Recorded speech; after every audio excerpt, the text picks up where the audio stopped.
Good morning, everyone. Before we begin, I'd like to take roll call. I'm Chairman Paul Foster and present. Vice Chairman Bell. Present. Commissioner Doggett. Present. Commissioner McCall. Present. Commissioner Rowling. Present. Commissioner Scott. Present. Commissioner Timmerman. Present. Thank you. This meeting is called to order on May 28th, 2026 at 9:03 a.m. Before proceeding with any business, I believe Dr. Yaskowitz has a statement to make. Public notice of this meeting containing all items on the proposed agendas has been filed in the Office of the Secretary of State as required by Chapter 551 Government Code, referred to as the Opens Meeting Act. I would like for this fact to be noted in the official record of this meeting. And Chairman, as well, I would like to make a reminder as we move through the action items this morning and we have public comment that each member that is providing public comment will have a limit of 3 minutes for that comment. Okay. Before we proceed, I'd like to announce that Commission Agenda Item Number 3, Mountain Lion Harvest Reporting, recommended adoption of proposed changes, has been withdrawn from today's agenda. First is the approval of the minutes from the Commission meeting held March 26th, 2026, which have been distributed. Do I hear a motion for approval? Commissioner Bell, so moved. And a second? Scott, second. All right, all in favor? Aye. Any opposed? That motion passes. Next is the acknowledgement of the list of donations, which has also been distributed. Again, I would entertain a motion. Call. Thank you. And a second. All right. All in favor? Aye. Any opposed? That passes. Next, consideration of contracts, which have also been distributed. Again, a motion. Thank you. And a second. Bell, second. All right. All in favor? Aye. Any opposed? That passes. And next is the approval of nonprofit partner list update, which has also been distributed. I would entertain a motion. Motion Timmerman. Thank you. Second call. Thank you. All in favor? Aye. Any opposed? That passes. Now for the special recognitions, retirements, and service award presentations. Dr. Yaskowitz will make the presentations, and I'll join him.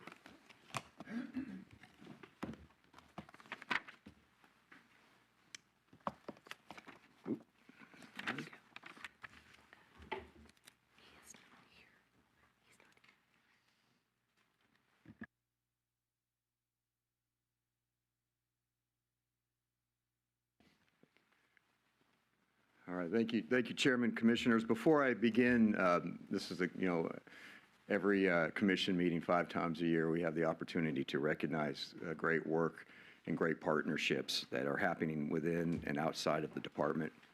But before I begin, we also have the opportunity, at least a couple of times a year, where we have students joining us to observe how wildlife and fisheries policy, conservation policy is being made in Texas. And so today they will be joining us here in a moment in the room, but today we have students from Texas A&M Kingsville, Cesar Clayburgh Institute, Texas A&M College Station, Texas State, and Sol Ross, and Charlie Boer is the leader of that policy workshop. So they will be joining us here in just a minute, and I want to recognize that.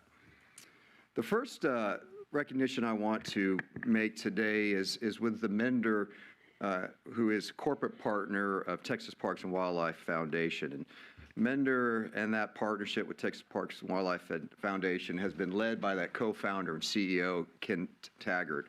It's a Texas-based IT asset disposition company, and their focus is on aiding businesses with solutions to minimize their environmental footprint and contribute to a greener future, one technological asset at a time. In 2 short years, as part of its annual giving pledge, Mender has donated $50,000 in support of Texas Parks and Wildlife Foundation's Texas Desert Bighorn Sheep Coalition. Mender's generous show of support is fueling critical research and restoration of this iconic species across West Texas. It also reflects the company's mission-driven approach to mend the relationship between corporations and our natural world. Their dedication to green business solutions and to conservation across Texas will pay dividends for the future generations of our Texas wild, including Texas majestic bighorn sheep. With that, Kent Taggart was going to be here today to join us in this check presentation, but was not able to make it. So we have David Yates representing the Texas Parks and Wildlife Foundation to commemorate Mender's support of the desert bighorn sheep. Thank you. Would you like to come up, David? Sure. Chairman.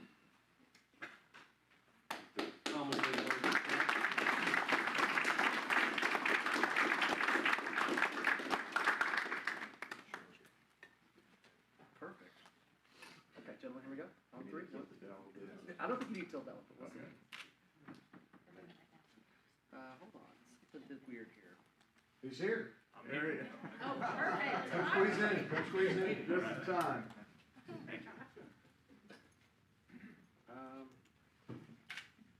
Okay, here we go. That was weird. All right, 1, 2, and 3. Again. I know.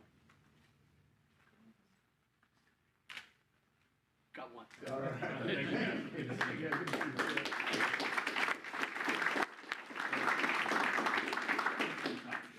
Now that was an entrance right on time. I'm pleased to announce that Todd Pilchick, wildlife biologist for the Texas Parks and Wildlife Department in Wildlife District 9 since 2002, has been selected as this year's recipient of the Fugate Memorial Wildlife Division Professional of the Year Award. Todd has been serving Brazoria, Matagorda counties, and more recently, southern Jackson County. He consistently brings a positive, upbeat attitude to his work and genuinely loves what he does. Much like Randy Fugate, Todd maintains a lighthearted approach, is quick to smile, and is always ready to assist wherever and whenever needed. With 30 years of experience at the department, Todd serves an important role and link between long-tenured staff and newer team members. He contributes wealth of historical knowledge, hands-on experience, and strong relationships that span those generations. Todd has provided and continues to provide valuable mentorship to employees beginning their careers with the department. He routinely goes the extra mile for both his colleagues and the constituents that he serves. He regularly assists with prescribed burns on Texas Parks and Wildlife Department wildlife management areas, and supports public hunts.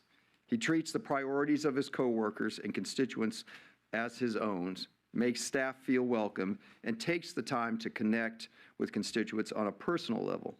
Todd is trusted by staff and stakeholders alike because they know he truly cares. Please join me in congratulating Todd Pilchick with this well-deserved recognition.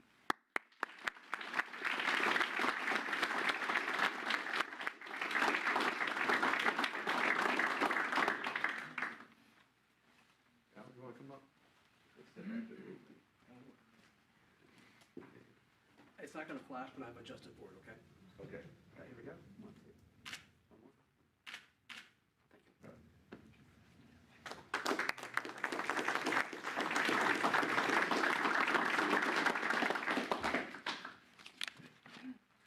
So now we're going to get into our service awards and time serving the department in the state of Texas. But Chairman and Commissioners, after last commission meeting, I asked Human Resources Division to do a little research for us. And so I want to thank Jada and Melissa for coming up with these statistics. I wanted to get a sense of, out of all the full-time employees that we have in the department right now, what is that total of years of service of that? So we have 28,508 total years of service to Texas and the department with the current number of employees that we have. So I think that's a pretty outstanding number, and I want to appreciate that. First, we have Sergeant Cynthia Waharda Eccles, who began her career with the Texas Parks and Wildlife Department in 1996 from the Game Warden Academy, and after graduation was stationed in Cherokee County. In 2002, she was promoted to Sergeant Special Investigations, where she served 23 years. For the last 20 years, Sergeant Eccles has been involved in peer support for first responders and their families across Texas and throughout the United States. She assists families of officers who have suffered line-of-duty deaths. She also has responded to numerous mass casualty events, including Santa Fe, Uvalde, and Kerrville, helping establish first responder assistance centers and providing critical emotional and logistical support. In 2025, Sergeant Eccles transitioned from special investigations to become the Peer Support and Officer Wellness Program Coordinator. With 30 years of service, Sergeant Warhardo Eccles.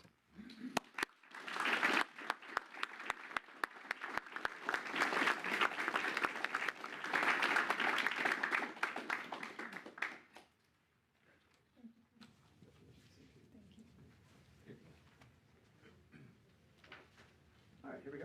On three. 1, 2, and 3. One more. 1, 2, and perfect.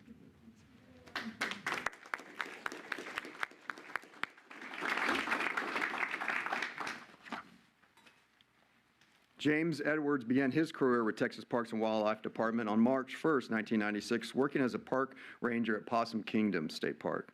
In 2000, James was hired as district biologist covering Parker, Palo Pinto, and Erath counties. James has been part of numerous large-scale research and relocation projects, including buffalo trapping and relocation on the J.A. Ranch and Paladero Canyon State Park. James has closely worked with younger generations of Texans by helping and coordinating hunts at multiple wildlife management areas, state parks, and Corps of Engineer lands.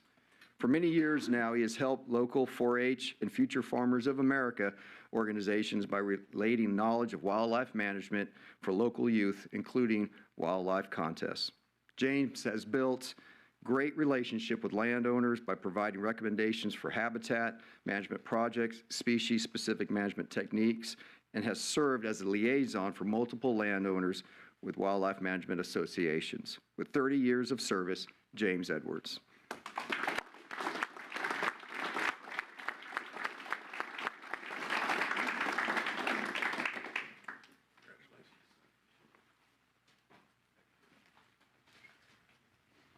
Okay, here we go. 1, 2, 3.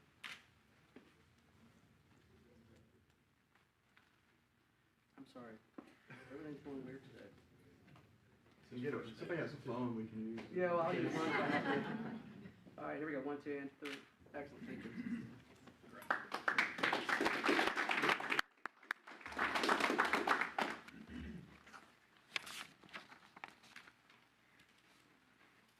Galen Williams began his career with Texas Parks and Wildlife Department on February 1st of 2001 in Information Technology Division. Throughout his tenure, Galen steadily advanced through the organization, ultimately taking on the responsibility of managing the desktop team.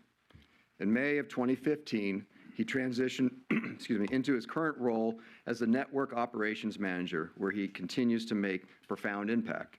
Galen oversees the statewide telecommunications network that supports more than 200 field sites across Texas, as well as the Austin headquarters.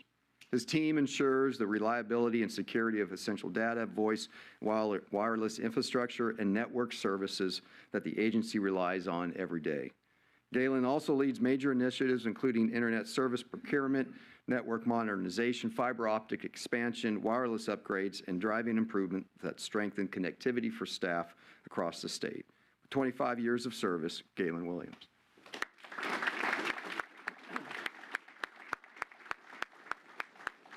Right on, man. Thank you.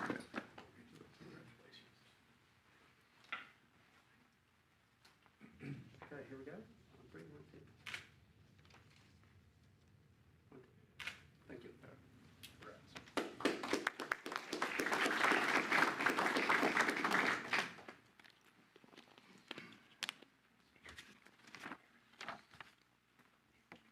Well, this is a tough one next. Justin Rhodes began his career with Texas Parks and Wildlife Department in March of 2001 as a park ranger and state park police officer. As he grew in his roles, he has drawn to the principles of conservation and how they intersected with the business operation of state parks. This interest guided Justin toward park management, where he served as park superintendent at several state parks across Texas, including Purtis Creek, Tyler, and Martin Dice. Justin was later hired as the Region 4 Director of State Parks, leading a mix of 18 state parks and historic sites in Southeast Texas, including Battleship, Texas. In 2018, Justin was selected as Deputy Director of Texas State Parks, where he currently oversees the operation of 90 parks, the State Park Budget Program, and the Texas State Park Police Program. Reflecting on his 25 years of service, Justin is proud of the opportunities he has had to mentor others and witness their success within the agency. Most recently, he has been instrumental in helping to manage and select prospective new parks through the Centennial Parks Conservation Fund process. His leadership and behind-the-scenes work will influence Texas state parks for generations to come. And Chairman, also, he is a super fan of the iconic Mexican avocado dish that most people have no trouble pronouncing. With 25 years of service, Justin Rhodes.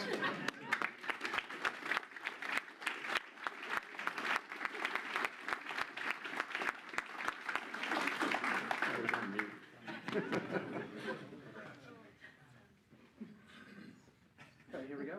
On three. 1, 2, and 3. One more. 1, 2, and excellent. Thank you.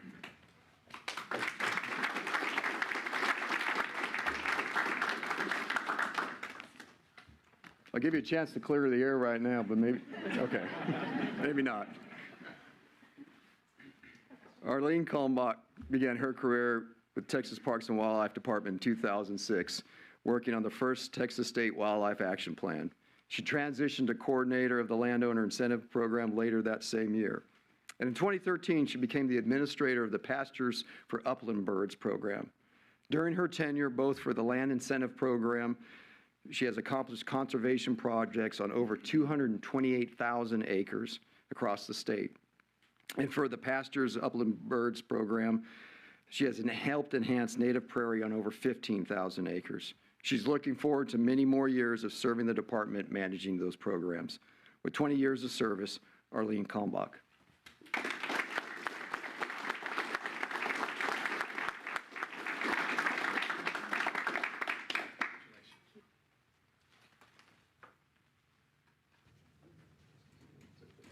Perfect. Here we go. 1, 2, and 3. One more. 1, 2.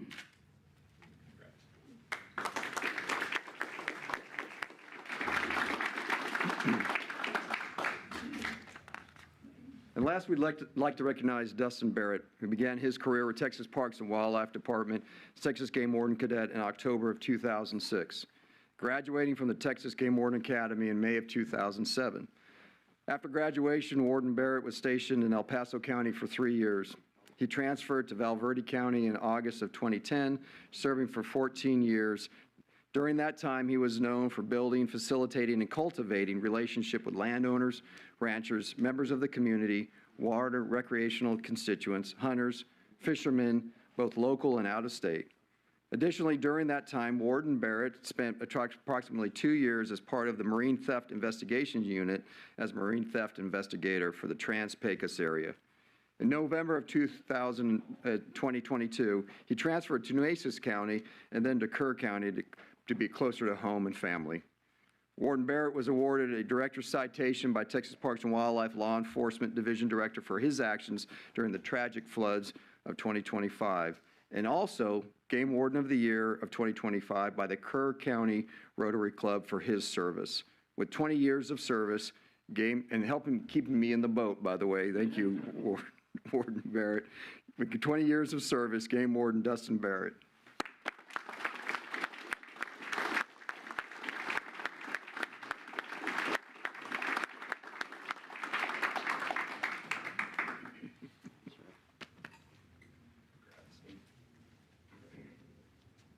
All right, here we go. On 3, 1, 2, and one more.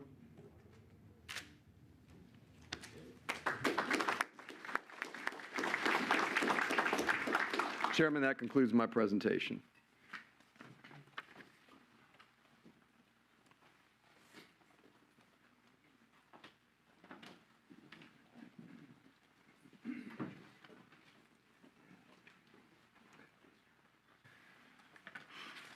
All right, that's always one of my favorite parts of the meeting is recognizing the incredible service from all the dedicated people in the state. At this time, I would like to inform the audience that everyone is welcome to stay for the remainder of the meeting, but if anyone wishes to leave, now would be an appropriate time to do so. So I'll pause just for a moment in case there are some people. Looks like there's a few who are ready to leave. Thank you.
All right. Action item number 1, Texas statewide recreational trails grants funding. Recommended approval of trail construction, renovation, and acquisition projects. And Mr. Matt Fugere, I think.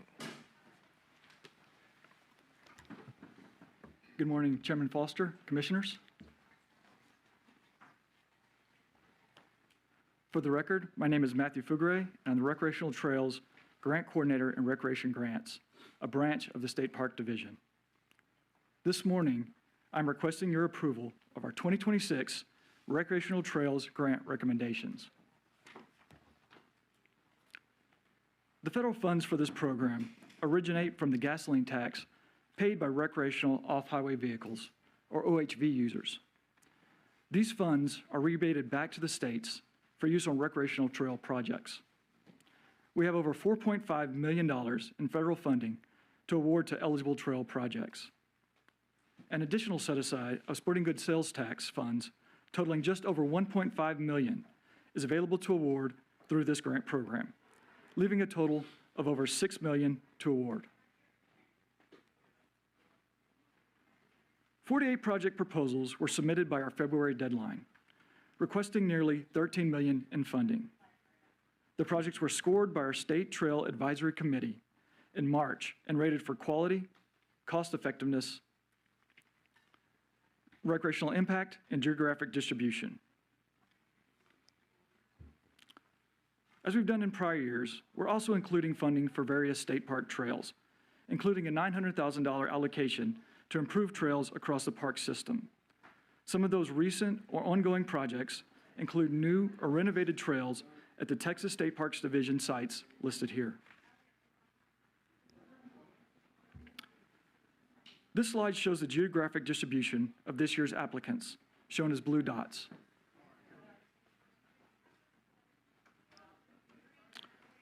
And here we see the location of projects recommended for funding. Projects recommended for federal funding are shown in green, and those recommended for funding with Texas State Sporting Goods Sales Tax are shown in orange.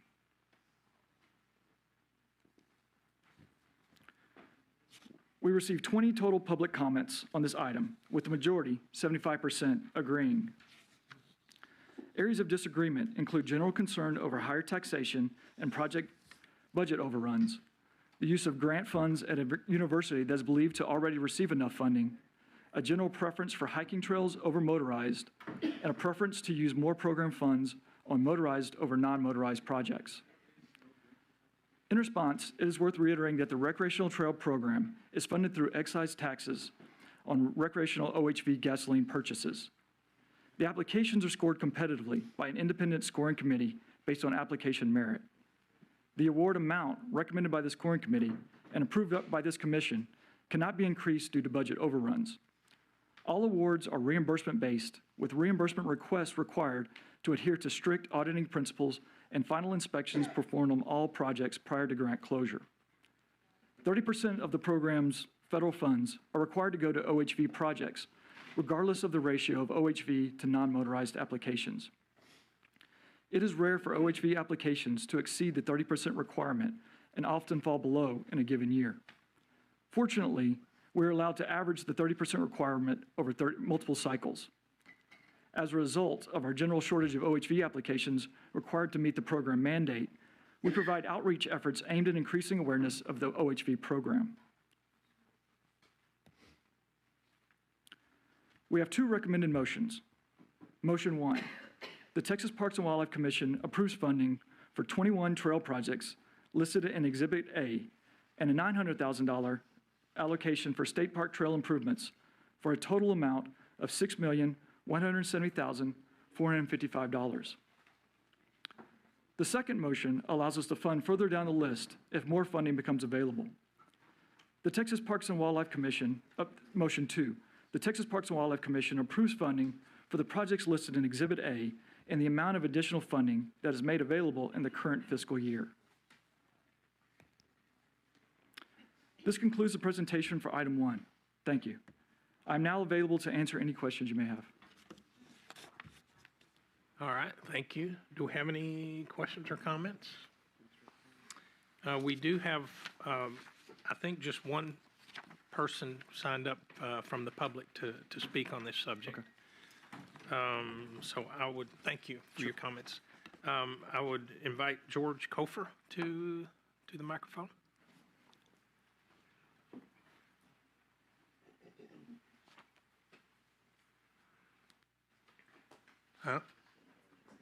George Kofer.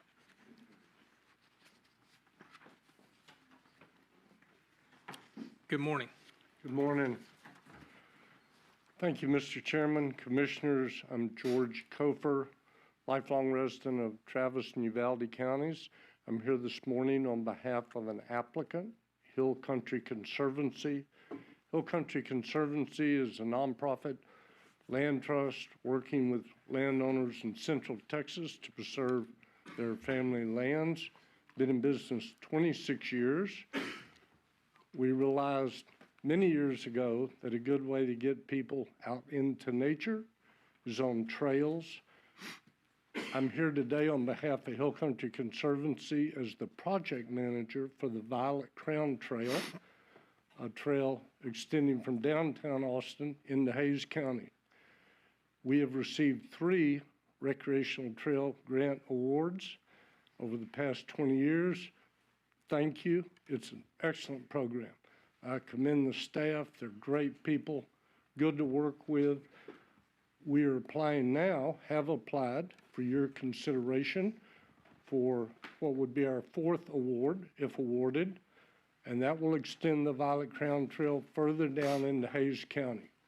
We're working closely with the Hays County Commissioners Court and all the appropriate authorities. Thank you for your consideration. Thank you very much. I got one quick question. Yes, sir. So what is the main, where's the main thrust in Hays County? So as we leave State Highway 45 Southwest, as the trail leaves State Highway 45 Southwest, headed south, it goes to Bliss Spiller Road, Mr. Scott, if you're familiar with that road, crosses Bliss Spiller and on into various tracts of land owned by the City of Austin Water Quality Utility, what they call their wildlands preserve. Down to FM, it will go down to FM 967, the east-west county road from Buda over to the Salt Lick, and then on down toward Onion Creek. This particular application will get us perhaps not quite to FM 967, but that's the goal. Which county commissioner precincts does that hit, do you know? Well, it has been Commissioner Walt Smith, and as you may know, Walt's not going to be there again. So to be determined, we've been working closely with the entire court, but on funding primarily Commissioner Lonchell, who's also no longer there. Full disclosure, Lon's on the board of Hill Country Conservancy now. So whoever replaces Commissioner Smith will be our lead, and of course we work with their Parks Department. Okay, thank you. Thank you, Mr. Scott. Thank you, Mr. Chairman. Thank you. All right. Any more questions or comments from the commission? All right. Motion, we go ahead and do these motions? All right. Motion number 1, the Texas Parks and Wildlife Commission approves funding for 21 trail projects listed in Exhibit A and a $900,000 allocation for state park trail improvements for a total of $6,170,455. Do I hear a motion to approve? All right. Second. Thank you. All in favor? Aye. Any opposed? That passes. That is good. Texas Parks and Wildlife Commission, this is motion number 2. The Texas Parks and Wildlife Commission approves funding for projects listed in Exhibit A in the amount of additional funding that may be made available in the current fiscal year. Do I hear a motion? Commissioner Bell, so moved. Thank you. Second? Second. McCall, thank you. All in favor? Aye. And any opposed? That passes. Next is action item number 2, public hunting program, establishment of an open season on public hunting lands and approval of public hunting activities on state parks. And Mr. Kevin Moat is with us. Morning, Chairman, Commissioners. My name is Kevin Moat. I'm the Private Lands and Public Hunting Program Director. Today, I'll be requesting your approval of 2 items related to the public hunting program.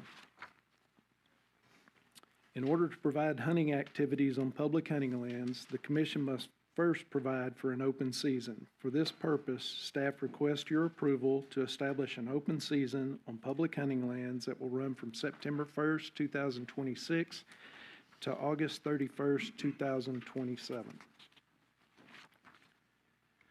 The Commission is also asked to approve specific hunting activities on proposed units of the state park system detailed in Exhibit A included in your briefing materials.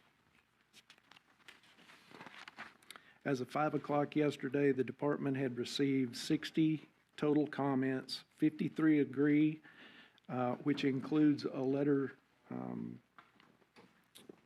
addressed to the Commission expressing the Texas chapter of the Backcountry Hunters and Anglers appreciation for your continued efforts to provide hunting and fishing opportunities on public lands. In addition, 4 disagree completely and 2 disagree specifically. And reasons for the disagreement include unsafe and irresponsible to allow public hunts on state parks, and disagree specifically. There were 2 commenters that voiced concern about insufficient public hunting opportunities in the state.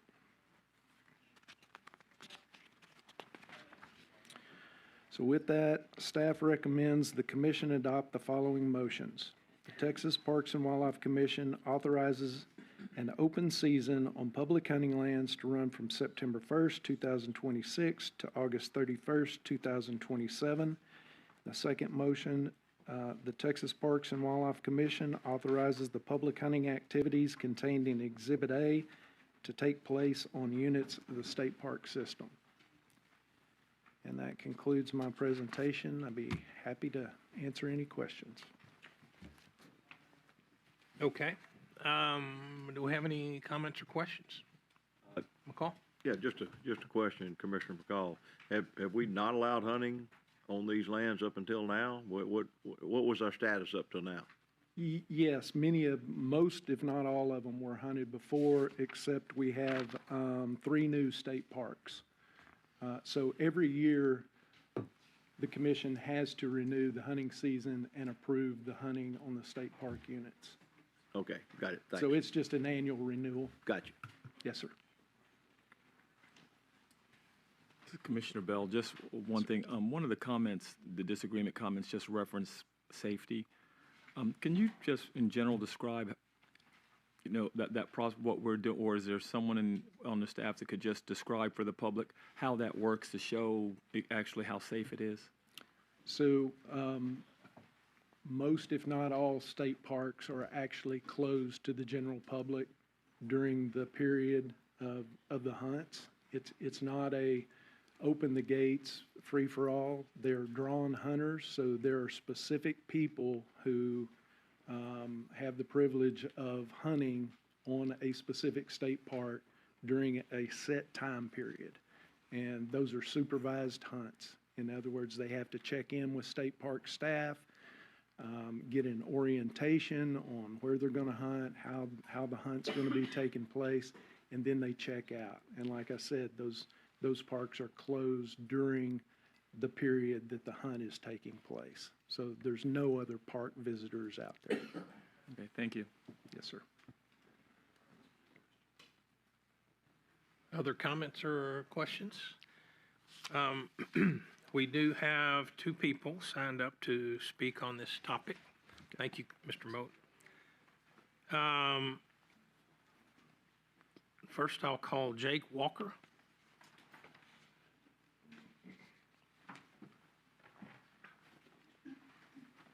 Welcome. Thank you.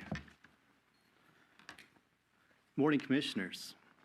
For the record, my name is Jake Walker.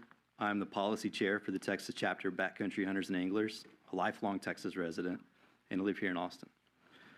Backcountry Hunters and Anglers is a national nonprofit that advocates for public land and water access and science-based wildlife management. We represent some 25,000 members nationwide. On behalf of Texas BHA, I'd like to offer my sincere gratitude to this commission and to Texas Parks and Wildlife for their continued efforts to ensure opportunities for hunting and fishing on public lands. Texas has a reputation in our community for its lack of public land. And while it's true that we don't have the same expansive public lands network as some of these western states, we're proud of the work that's been done to protect what we do have. We have over 1 million acres in dove leases and state parks and WMAs available for us to hunt. We have 1.2 million acres of freshwater lakes and reservoirs. We have nearly 200,000 miles of rivers and streams for floating and fishing. And depending on how you measure, we have over 3,000 miles of shoreline that acts as our own backcountry to explore. We're proud of the resources that are available to us, and we will continue to advocate for them. But attacks on public land at all levels of government are becoming more frequent. We've fought and prevented massive public land sell-offs by our federal government and continued pressure to dispose of those lands to state governments or carve them up for extractive industries. We're currently fighting to restore access to the Trinity River cutoff in northeast Texas, where people have hunted and fished with their families for nearly 100 years, thanks to the Texas legislature of 1931.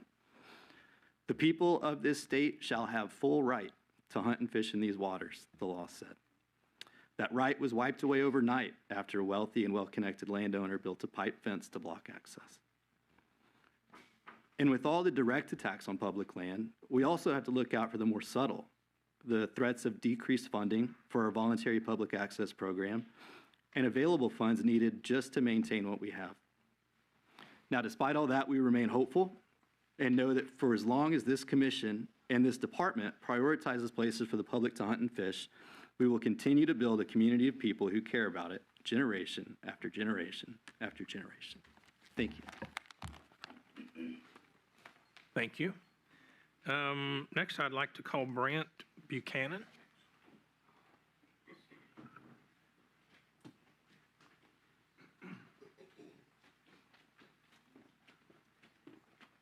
Welcome. Thank you. Thank you, Chairman. Thank you, Commissioners.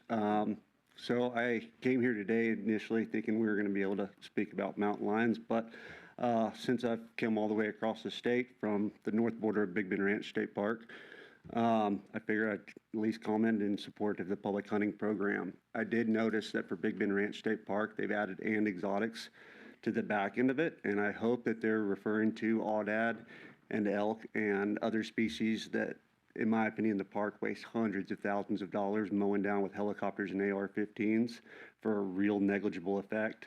Something that has a negative impact on our ranch whenever helicopters are about. And, you know, luckily the park staff is getting pretty good about notifying me or at least picking up the call whenever I notice that you guys are flying around and doing the aerial gunning. And I've spoken with park staff, and I think I even spoke with your director at Bighorn Symposium, trying to get more aoudad hunting on public lands. You've got Black Gap, Big Bend Ranch State Park, Chenati Mountains State Natural Area, and as of now, there hadn't been any aoudad hunting publicly available. It'd be one of the most sought after public hunting opportunities in the state. Other than that, I hope next meeting you guys get around to that mandatory harvest reporting. It's any opposition would be easy to squash. I've talked with a lot of people on both sides of that aisle.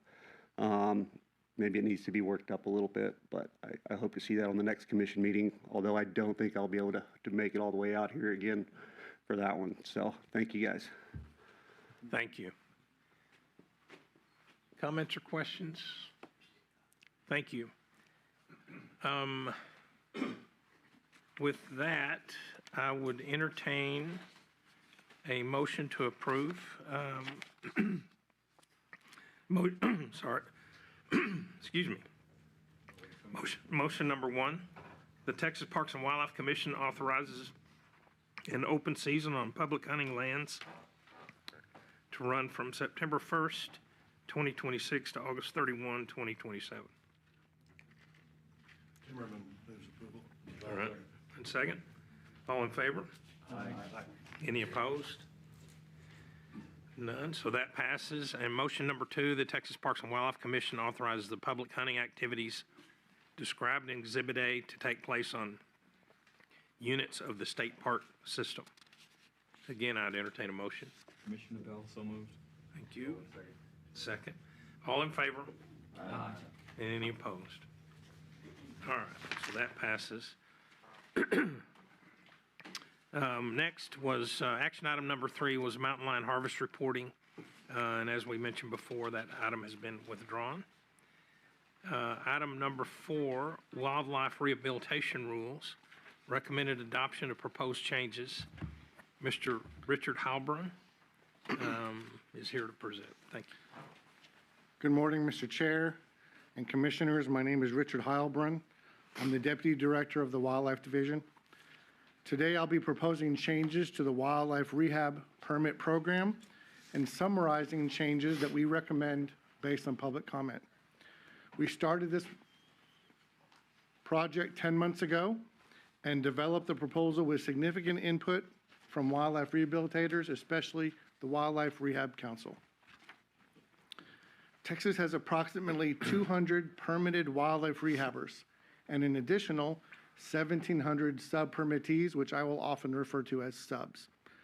Wildlife rehabilitation has evolved into a highly complex and technical field. We have many experienced rehabbers that are talented and knowledgeable, but in thinking about the future, there is very little way for us to transfer that knowledge to new rehabilitators. We cannot currently require any practical experience for new applicants. Today, a new applicant can become a wildlife rehabilitator by watching a 2-hour video on YouTube and taking a 10-question exam. Staff are seeing a troubling trend where many people see this permit as a way to keep wildlife as pets or to generate social media content, which is not allowed under current law.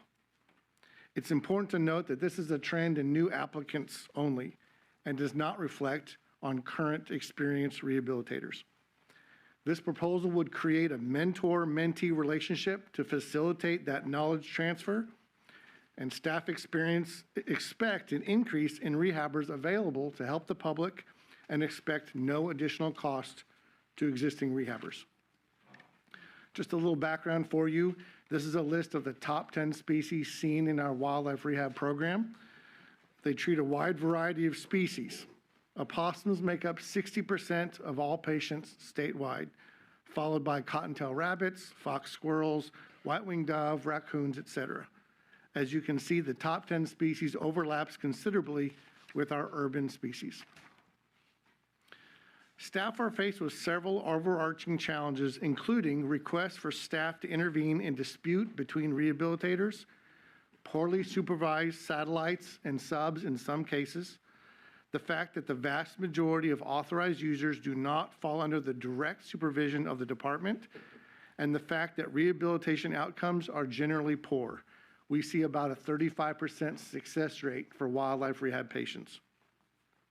In addition, we are developing a new permit database to support the program to expedite their reports and their permit requests. It's important that we try to update the program rules before we start building this new database, which could be relatively expensive. These photos exemplify challenges that we see with sub-permittees. The photo on the left is a photo of a person in a bar that's being allowed to hold a beaver. The photo on the right is a photo of a poorly supervised sub-permittee and the conditions in their home. Unfortunately, the animals and the children were removed from this facility. We have other photographs showing similar problems that could be corrected with better training. There's a big difference between sub-permittees and volunteers. Today, and as part of this proposal, rehabilitators and subs can use unlimited volunteers. That won't change. A sub-permittee is someone that can act in place of the rehabilitator with the full force and authorization of the rehabilitator. They can make medical decisions and supervise volunteers. Subs have all the same authorizations as rehabilitators, but we need to make sure that they're being supervised because subs do not have the same training, examination, inspection, reporting, or oversight as the permittees themselves. Think of subs not as an assistant, but as a stand-in. They can take animals off-site, they can supervise volunteers, they can direct care, they can intake and euthanize wildlife. They can be in the same facility or they can run an off-site satellite facility. Again, both permittees and subs can have unlimited volunteers. We propose this package for several reasons. We'd like to increase efficiency and to ease reporting requirements. We believe we can allow rehabilitators to shift their focus to clinical care rather than supervising dozens of subs and satellites. With this proposal, we're trying to ensure that new rehabbers are well trained by existing rehabilitators. And based on how we've structured the proposal, we expect a rapid increase in rehabbers from the approximately 1,700 already registered and trained sub-permittees in the program. We do not expect to increase costs. Our proposal would require new applicants to do an apprenticeship of 800 hours over at least 2 years. We also propose to make a more comprehensive exam. Therefore, we propose to ease the score requirement from 100% down to 80%. The proposal also changes the letter of reference requirement. Currently, code requires a letter attesting to personal knowledge of the applicant, and we propose to change that to a letter attesting to the applicant's clinical skills. We also propose a minimum age of 18 for subs and to ask them to take a very basic exam. We do not propose to set a minimum age for volunteers. That can be any age set by the rehabilitator themselves.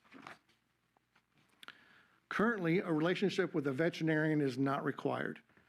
The proposal would require a letter from a vet stating their willingness to consult if consultation is needed. We also propose that diseases that must already be reported to other agencies must now be reported to Parks and Wildlife. And lastly, in the event of a wildlife disease outbreak, such as New World screwworm, we clarify that our executive director can limit the intake and release of wildlife. We also clarify that the permittee is responsible for all their subs and satellites. It moves the reporting requirement from the satellites to the permittee, eases inspection requirements to only apply when wildlife is present, and changes reporting for all activities from quarterly to annual reporting. Currently, rehabbers have to take one class every 3 years. We propose to change this to 8 hours annually. Currently, permittees have to inspect their satellites year-round every 4 months, and as I just said, we propose to ease this requirement to only when wildlife is present. In the earlier photo, I showed a beaver that was taken to a bar. That would be a non-releasable animal. These are typically ambassador animals or injured animals used to help rehabilitate other wildlife. Currently, they don't have to be restrained, and they can be touched by the public. While the vast majority of educational programming is safe and appropriate, we've had several examples where animals have been taken to bars and grocery stores and allowed to be held by customers. In one recent example, someone took an animal to a festival and was charging $20 per photograph to hold the animal under the guise of an educational program. It's our belief that allowing the public to hold these animals sends the wrong educational message. Our proposal would also require that these individuals are housed at the primary facility rather than at a satellite, and that they're required to be restrained during educational programming. There's been a trend recently of rehabbers that want to house wildlife in apartments and townhomes. Taking care of wildlife has inherent risks to both people and wildlife, including diseases that result from long-term exposure to wildlife. Rehabbers are aware of these risks, but their neighbors often are not. We propose to limit the registration of new facilities in residential spaces that share common space or air handling equipment. Existing registrations would be grandfathered, so we would not lose any existing facilities. In March, at the request of local law enforcement, we proposed that permittees would need to register their facility with local animal control, and that animal control would have to acknowledge that registration. However, today's proposal removes that acknowledgement requirement. Currently, new rehabbers can immediately supervise unlimited subs and satellites the day that they're permitted. This package proposes a new structure that changes supervisory ability based on years of experience. A brand new rehabber would start at type A. After 2 years, they'd move to type B, and after 5 years, they could become a type C. We also propose to create a type D permit given to rehabbers with 5 years of experience that operate large clinics as a full or part-time employee that see at least 3,000 animals a year. As of last night, we've received a total of 1,403 comments. 5% agree, 87% disagree completely, and 7% disagree specifically. There was quite a bit of concern that the proposal would decrease the number of available rehabilitators. Many commenters asked us to update the rehabbers on our website, which we of course can do. And the primary reason for disagreement is concern about having a limit to the number of satellites and sub-permittees allowed for type A, B, and C, which I'll address in the next slides. Most comments discussed fear of losing rehabilitators and subs and a potential loss in overall rehab capacity statewide, as well as additional burden on existing rehabbers. We receive letters for and against by individual rehabbers. Based on public feedback, we propose to provide more flexibility to type D facilities. These clinics shared with us that because of turnover, they need to be able to lean on licensed veterinarians to take on the role of lead rehabber. We agree with this idea as it allows for operational continuity. Also based on public comment, we're now proposing to ease reporting requirements from quarterly to annual for everyone rather than just those wildlife rehabbers that may or may not have deer on their permit. In March, at the request of local law enforcement, we proposed that permittees would need to register their facility with their local animal control, as I mentioned. This slide is intended just to clarify that change in writing. We also proposed to require an apprenticeship of 800 hours over 2 years. There was several comments that misunderstood this, and they wanted to know, is this only over 2 years or is this over at least 2 years? So we clarified that this can happen over 2 or more years. And so someone does not have to get 800 hours in just 24 months. It can be over any period of time that spans at least 2 years. We also clarify that non-releasable animals would not be able to be handled by the public, and we propose to exempt birds from the restraint requirement when they are doing free flight demonstrations. This would allow rehabbers to free fly birds during educational programs, which we think is a good idea. And so now the meat and potatoes of the conversation today. As a result of public feedback, we propose to increase the number of subs allowed for brand new rehabilitators from 0 to 2, which would allow them to use additional people to care for wildlife. Similarly, the feedback we heard was a request to increase the number of remote satellite facilities that a permittee can supervise. We propose to increase the number of satellites from 5 to 15 for Type C and from 0 to 1 for Type B. The majority of rehabbers will be unaffected by the changes to the number of subs and satellites. Currently, the number of satellites statewide for an individual rehabber ranges from 0 to 55, and subs range from 0 to 202. 80% of our current rehabilitators have 15 or fewer subs, and 92% have 15 or fewer satellites. We estimate statewide about 33 rehabilitators would need to decrease the number of either subs or satellites. We presented this proposal to our advisory committee in April, and they supported the proposal. They did ask that we relax the restraint provision for free-flying bird demonstrations, which we have done. Staff recommend that the commission adopt the motion on the slide with an effective implementation date of September 1st, 2027, to give the rehab community plenty of time to adjust to the changes. And that concludes my presentation, and I'm happy to answer any questions. All right, I'd like to open it up to questions from the commission.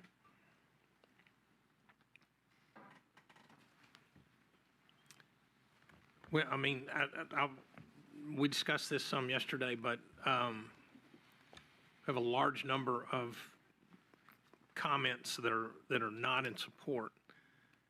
And it's my understanding that a lot of the changes that you've made to these proposals were in response to those public comments. Is that correct? That is correct, yes. And you feel like that we've addressed the lion's share of those? After the March Commission meeting, we held 2 webinars, and then we went on a bit of a virtual listening tour where we met with individual rehabbers that asked to meet with us to hear their concerns. And whenever they expressed a concern, we said, what would you recommend? What would you like to see in this? And for the vast majority of those conversations, we simply took what they asked for and put it into the proposal. Okay. Commissioner McCall? Yeah, Commissioner McCall, yeah, we got debriefed on this yesterday, and I think we were at 6% approval, and then we made some changes, and we dropped to 5% approval. So we didn't get a whole lot out of that one, did we? Yes, sir. And we did talk about this yesterday, but, you know, we're going from a very short course and a little questionnaire at the end of it to 800 hours over 2+ years. A couple of questions. 800 hours is 8 hours a day. That's 100 days. That's a lot. And you said 2+ years. What? I'm confused with that. What does that mean? Over 2 years? Over 10 years? What's 2+ mean? It means spanning at least 2 calendar years. And so, for instance, if a sub has received 800 hours over 5 years or 10 years, that would be fine. We just didn't want to concentrate it in just 1 year. And so under the current language, if someone got an hour in year 1 and 799 hours in year 2, that would be fine. Similarly, if they come to us and they say, well, I don't work as a sub for 400 hours a year, but I've been doing this for 10 years and collectively we have 800 hours, that would be fine too. So it just clarifies that we're not trying to limit to just 2 years. We're trying to give people credit for as much experience as they come to us with. Okay, but if somebody's starting out, they've never done this before, what do they have to do before they can They have to do the 800, they have to show that they're working towards the 800? They would need to be a sub-permittee for 800 hours over at least 2 calendar years. They would need to take a class that we approve, and they would need to take an exam Before they could be a rehabber. before they can be a rehabber. And once they're a rehabber, then they have full autonomy to take care of those animals and direct the medical care. We kind of, it's a very hands-off. Once they become a rehabber, they can handle the rehab.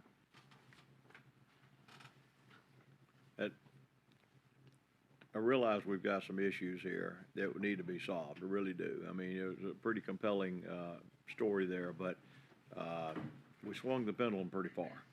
And we addressed a lot of issues, and we went down 1% on approval. So, you know, I don't know, Mr. Chairman, we might just need more time on this. I'm not quite following. Did we take another public?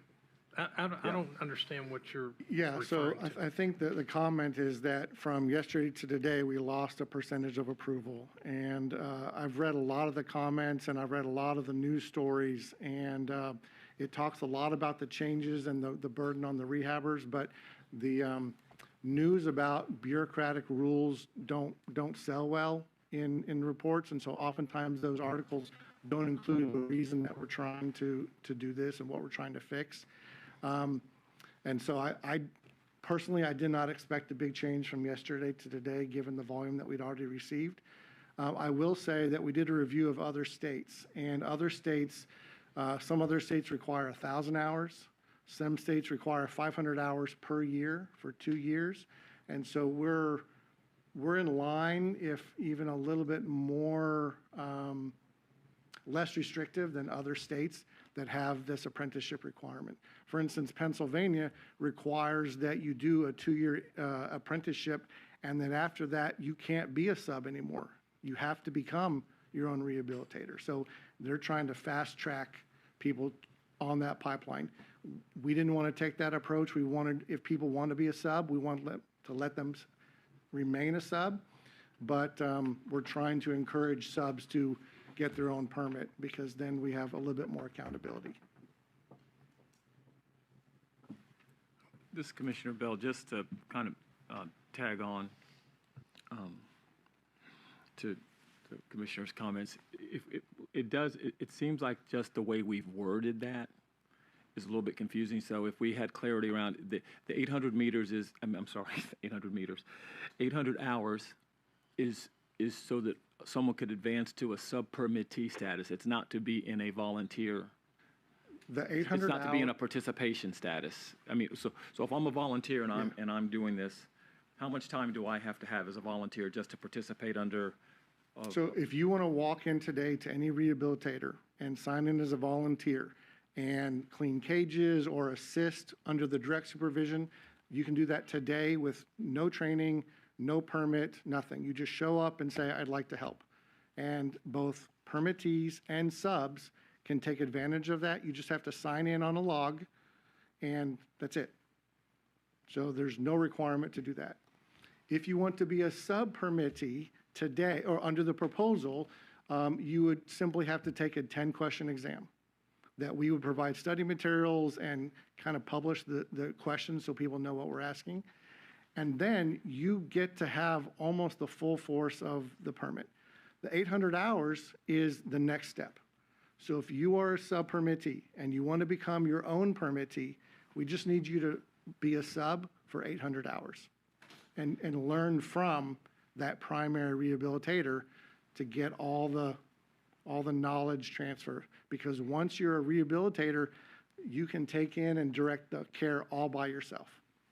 And then just for, again, to follow on and clarify, because I think I understand what you're talking about on the 800. The math doesn't quite work. The flow of the math on the 800 hours in the explanation isn't quite clear. I'll put it to you that way.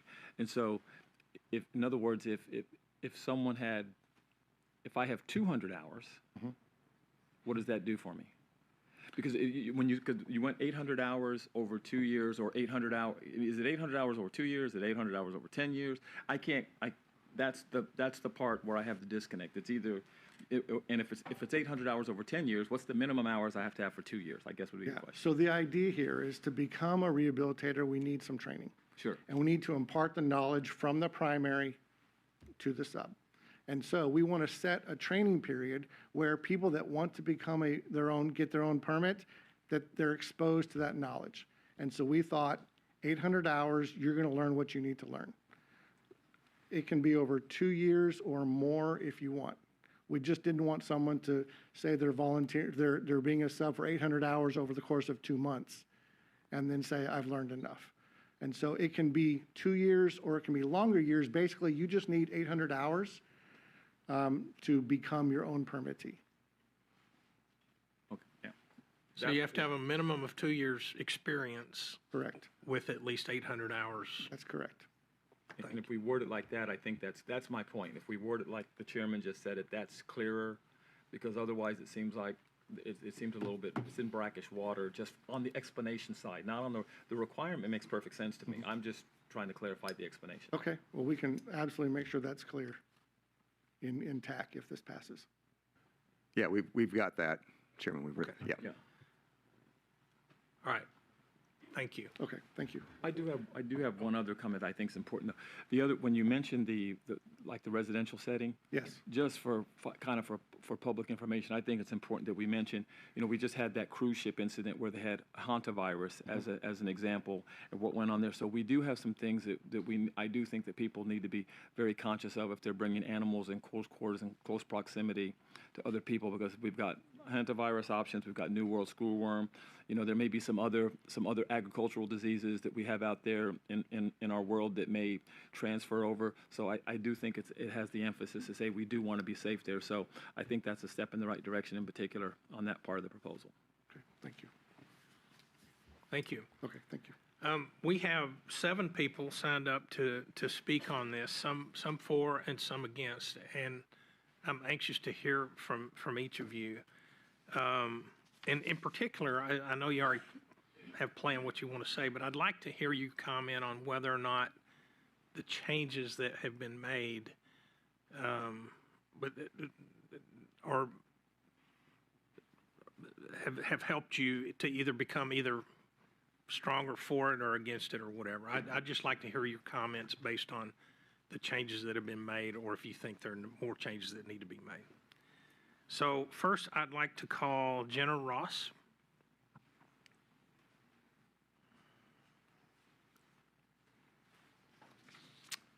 Welcome. Hello. Hi, I'm Jenna Ross. I did not put public speaking on the resume I handed you, so I'm going to try to read from my notes and read quickly. I am against the proposal. I think that it would go back, if it went back and was truly a collaboration, it would come to you much stronger and be something that we could all be proud of. I'm so I'm going to go fast now to try to respect the 3 minutes. I'm co-founder of Fort Bend Wildlife Rescue. I began volunteering at a wildlife center 11 years ago and have been fully permitted for 8 years. I have 14 satellites who have applied or who are on my permit now or have applied to be on my permit. Home rehabilitators do not need sub-permittees. My husband would not be happy if there were 10 people coming into my house when I wasn't there to do rehabilitation activities. Sub-permittees as a category is not useful for home rehabilitators. Home rehabilitators need satellites who they can take, we can stabilize the animal, and then I give it to my satellite, who's kind of an apprentice, and then she can learn that way. That's the way the system works now, and that works well. I have a 90% release rate. That's because I specialize in squirrels. I did 124 squirrels last year. I live in Fort Bend, and it's long been apparent that there are not enough rehabilitators to meet the needs of the public or the wildlife. In 2023, Christy Norman and I decided to start Fort Bend Wildlife Rescue. Every center is started by a coalition of wildlife rehabilitators, so we became a coalition with the express goal of creating a center. We need a center to help the rehabilitators, not replace them. Our goal is to open a center next year, but our plans have been made under the current, not the proposed regulations. There is no place for us as Fort Bend Wildlife Rescue in the proposed tiers before you. There is no place, I'm not exaggerating, there is no place for creating a starting small or medium-sized center. Class D is only for large wildlife centers, and if you read the rules, it says centers that have a 3-year history of taking in 3,000 animals a year. That will not be us to start out, and we need somewhere to start out. There is actually only one center in Houston that would qualify as a Class D center, and we have been looking, and we can only find 3 to 5 others in the whole of Texas that would qualify under the current definition for Class C. So we suggest the Class D be broken into tiers that will include centers starting out like us and those that take in under 3,000 animals. Our center model, business model assumes satellites. We don't have the money for all the outdoor space to do outdoor caging. We need, after the animals go through a baby care program and for rabies vector species. We need individual satellites. We need rehabilitators to mentor satellites. We would like new rehabilitators can mentor 3 satellites easily. Those that have 2 years experience, they can easily mentor 5. In our documents, you'll see that only 44% of volunteer rehabilitators that we surveyed said that they would do 6 to 8 hours continuing education a year to maintain a permit. That is why we are worried about losing satellites in the future. We don't want them to see the 8-hour requirement and then discontinue their permit. There's also many, many good 1 to 2 hour continuing ed courses already on the state website. I really love education, but I do not want us to mistake credentialing for education. I also believe that the current 3-year requirement to keep an educational ambassador is sufficient. Educational ambassadors really help us spread Fort Bend Wildlife Rescue's message that we should peacefully coexist with our wild neighbors. All right, thank you. That's very well said. Thank you. Thank you.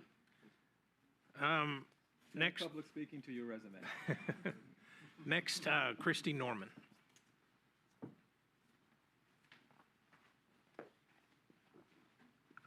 Good morning, Commissioners. Good morning. My name is Christy Norman. I'm Vice President of Fort Bend Wildlife Rescue. I've been rehabilitating wildlife for 12 years, the last 10 of which were on my own permit. I'm considered to be an expert rehabilitator, especially with the species that I specialize in, and I have rehabilitated almost 1,500 animals at my home with the help of satellites. I have 18 satellite facilities currently or applied for, so I'm one of the 11% of rehabbers that oversees more than 10 satellite locations. My success rate this year so far is 69%, not including DOAs. I had really hoped that the new proposal would have allowed for up to 20 personal satellites to facilitate the formation of our wildlife center in my community, but it is still capped at 15 for a Class C permit. My fellow permit holders, many of whom spent years sub-permitted, have asked me to tell you that waiting 5 years to have more than a single satellite is too few. They stand to lose more help than I do, especially those who are alone in their areas and being referred large numbers of animals by game wardens. I co-founded the nonprofit Wildlife Rescue in my county 3 years ago. Last year, our small group accepted over 1,000 animals with the help of our satellite locations. This is now more intakes than we can handle in our private homes. We plan to open a small wildlife center within the next year. We were planning to rent a building without land to keep our costs down and let our satellites continue to provide outdoor caging at their homes as we have individually been doing for the last decade. The center is intended to be a supplement for home-based rehabbers. If we are limited to 15 satellites for each permitted rehabilitator, we will not have enough outdoor caging for the intakes that the volunteers at the center will raise. This means we will have to buy property and spend a few $100,000 more to construct outdoor cages and enclosures at our wildlife center. This severely restricts us from operating a small wildlife center because we do not have the money for land. The proposed cap of satellites on Class C permit will not allow us to grow from a wildlife center from small to medium-sized. There is no path from a Class C permit to a Class D permit. The jump from 15 satellites to unlimited satellites needs to be tiered, as Jenna said. We have provided you with statements from previous center directors from the TWC Wildlife Center where we got our experience. In some years, they were able to take over 3,000 wild animals. In other years, they took under 3,000. In 40 years of operation, they were not able to consistently intake over 3,000 animals for 3 consecutive years as required for a Class D permit. TWC Wildlife Center had between 60 and 70 satellite facilities when I was there. When the number fell below that, the Wildlife Center ultimately failed. I'm only aware of 3 to 5 wildlife centers in Texas that take more than 3,000 wild animals annually. It's not a realistic number for a Class D permit. There needs to be a path to create a small wildlife center with more satellites than was proposed. We recommend a tiered system based on intake numbers to allow transition from a Class C to a Class D permit and allow the creation of small wildlife centers that have the potential to grow. Please take a look at the documents we provided each of you before you vote. The future of wildlife rehabilitation is depending on you. Please don't restrict our efforts to save wildlife. We're the ones doing the work. Thank you for your attention. Thank you very much. Next, we have Kate Rugroden. Not sure I said that well, but or correctly. Welcome. Great, thank you. I pronounce it Smith. It's much easier that way. My name is Kate Rugroden. Mr. Chairman and the members of the Commission, thank you for the opportunity to speak to you today. I am speaking on behalf of myself and Bat World Sanctuary in support of the proposed regulatory changes for wildlife rehabilitation. And I will note that I am also in that 11% that is affected by the changes. I have been a permitted rehabilitator in Texas for 20 years. When I first became involved, there was no requirement for training at all. Permit applicants could fulfill the training requirement by joining the International or National Wildlife Rehabilitator Associations, by completing the International Wildlife Rehabilitators Coalition basic class, or by attending a state or national wildlife rehabilitation symposium. Certainly, the first option was the easiest and the least expensive, with dues running about $40 a year. However, being a member of an organization does not provide any kind of hands-on training or confer any practical knowledge. I could write a check for $40 all day long and not learn anything, not know anything about wildlife care. The letters of recommendation that were to be submitted needed to be from someone who had known the applicant for at least 2 years, but they were not required to attest to their knowledge of that individual's skill and ability. There was no requirement for continuing education. In 2021, the regulations were changed to require an approved training course. And although not required, it was recommended that the applicant have at least 2 years of hands-on training as a sub-permittee. There were no restrictions on the numbers of sub-permittees or satellites that an individual could supervise, and no standards for what that supervision might look like. The continuing education requirement was added, with permittees needing to complete at least one approved training course every 3 years. There was no minimum number of hours required for training. In the 20 years that I have been a permitted rehabilitator, I have encountered a number of individuals who have more experience than I do in this field, but who still were demonstrating a profound lack of knowledge about the animals in their care.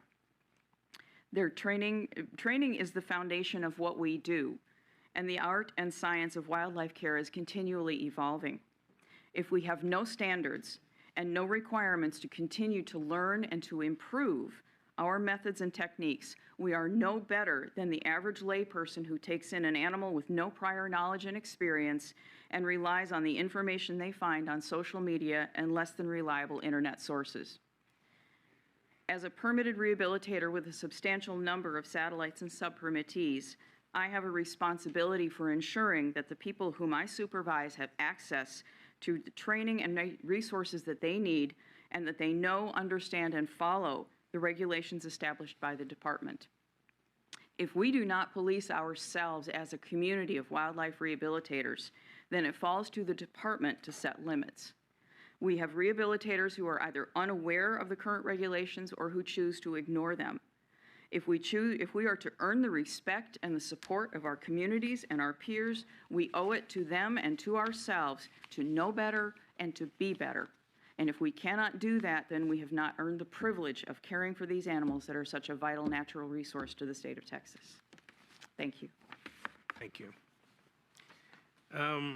Jules Marin.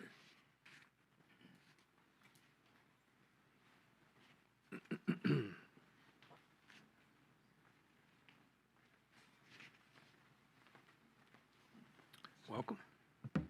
Good morning. My name is Jules Marin, and I've been a rehabilitator for 10 years, and I'm also the executive director of a very large wildlife rehabilitation center that takes in over 10,000 animals a year. That means we are also helping 10,000 members of our community each year with very stressful situations from time to time. And I'm so excited to be such a part of such a dynamic profession of wildlife rehabilitation. We are the front lines of disease management, cutting-edge medicine, and environmental conservation. This is an all-encompassing and extraordinary profession. There's no rehabilitator that I could think of that would not view this work as a profession, including those who may be against these proposals today. But you cannot be a profession without quality standards. And that is what these proposed regulations offer to us. This is not about limitation. This is about elevation to the professional level that wildlife rehabilitation deserves. To not have a veterinarian available to consult at the very least, that is not unprofessional, that is negligence. Wildlife medicine is ever evolving. Current education, it keeps everyone safe, animals and people. I don't quite buy into the fact that this would lead to fewer rehabilitators. I believe that the regulations would encourage sub-permittees and satellites to become fully permitted rehabbers. New rehabbers will be quality rehabbers, properly representing the rehabilitation profession. I fully support modernizing our regulations as proposed to support wildlife rehab as a profession. And I know from yesterday's meeting there has been the large concern, and today, about that 6% or 5%, and how it could possibly be justified to approving something with such a low percentage. I don't have a good answer for it, but I do have a question for it. If you were having a wildlife emergency, what kind of rehabilitator would you want to reach out to help for? Someone who calls it a profession, or someone who practices as a profession? I thank you for your time. Thank you. Cindy Haskett.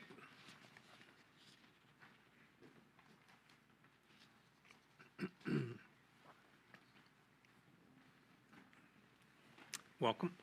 Hi. I'll be reading too.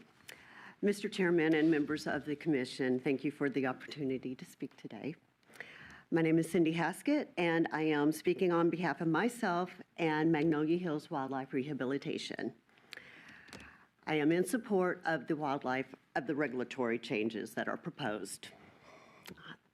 Over the last 11 years working in wildlife rehabilitation, I have served in leadership roles at 2 large centers, including as program manager, rehabilitation coordinator, and a veterinary lead. I did that before operating independently for my own 501c3 as the executive director. Those experiences provided me extensive hands-on training over multiple species and stages of care. I continue now to work with my veterinarian for any instances of medical help that is beyond what I am trained for. Throughout those years, I have witnessed significant gaps in oversight, in training, and in accountability within portions of the rehabilitation community. I have seen wildlife placed with individuals who were not properly trained, who were not appropriately added to permits, or who were operating with very limited supervision. In many cases, satellite permittees were left seeking guidance from outside rehabilitation or rehabilitators because the oversight from their supervising permit holder was inadequate. I have also seen situations where satellite facilities were located hours away from the primary permit holder, making meaningful supervision, training, emergency transport, and facility oversight extremely difficult. These are not isolated concerns, and ultimately, the animals suffer when accountability and hands-on oversight is lacking. I believe limiting the number of satellites under a single permit holder is a positive and necessary step toward improving standards of care. It encourages permit holders to be more directly involved with the animals and facilities, and strengthens the accountability and places greater responsibility on each rehabber to ensure proper training and facility approval before wildlife is accepted into care. I also strongly support the proposed continuing education requirements, increased access to advanced training and ongoing education, will benefit both new and experienced rehabilitators and ultimately improve the quality of care provided to Texas wildlife. Over the last month, I have asked many rehabbers what number of satellite facilities they feel like would be acceptable for them, and many have said 10 to 15. Texas Parks and Wildlife has listened to our concerns. They started off with 5. They listened. They met with people, to my knowledge, and they raised that number to 15. They are trying to work with us. In closing, I believe the rehabilitation community needs a stronger oversight, clearer accountability, and higher standards so that we can be the program that the public, that our fellow rehabilitators, and that the commission can be proud of. Thank you for your time. Thank you.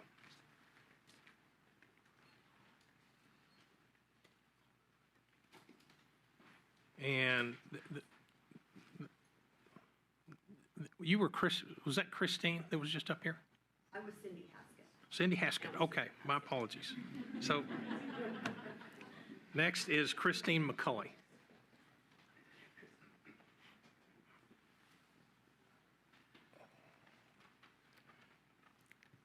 Welcome.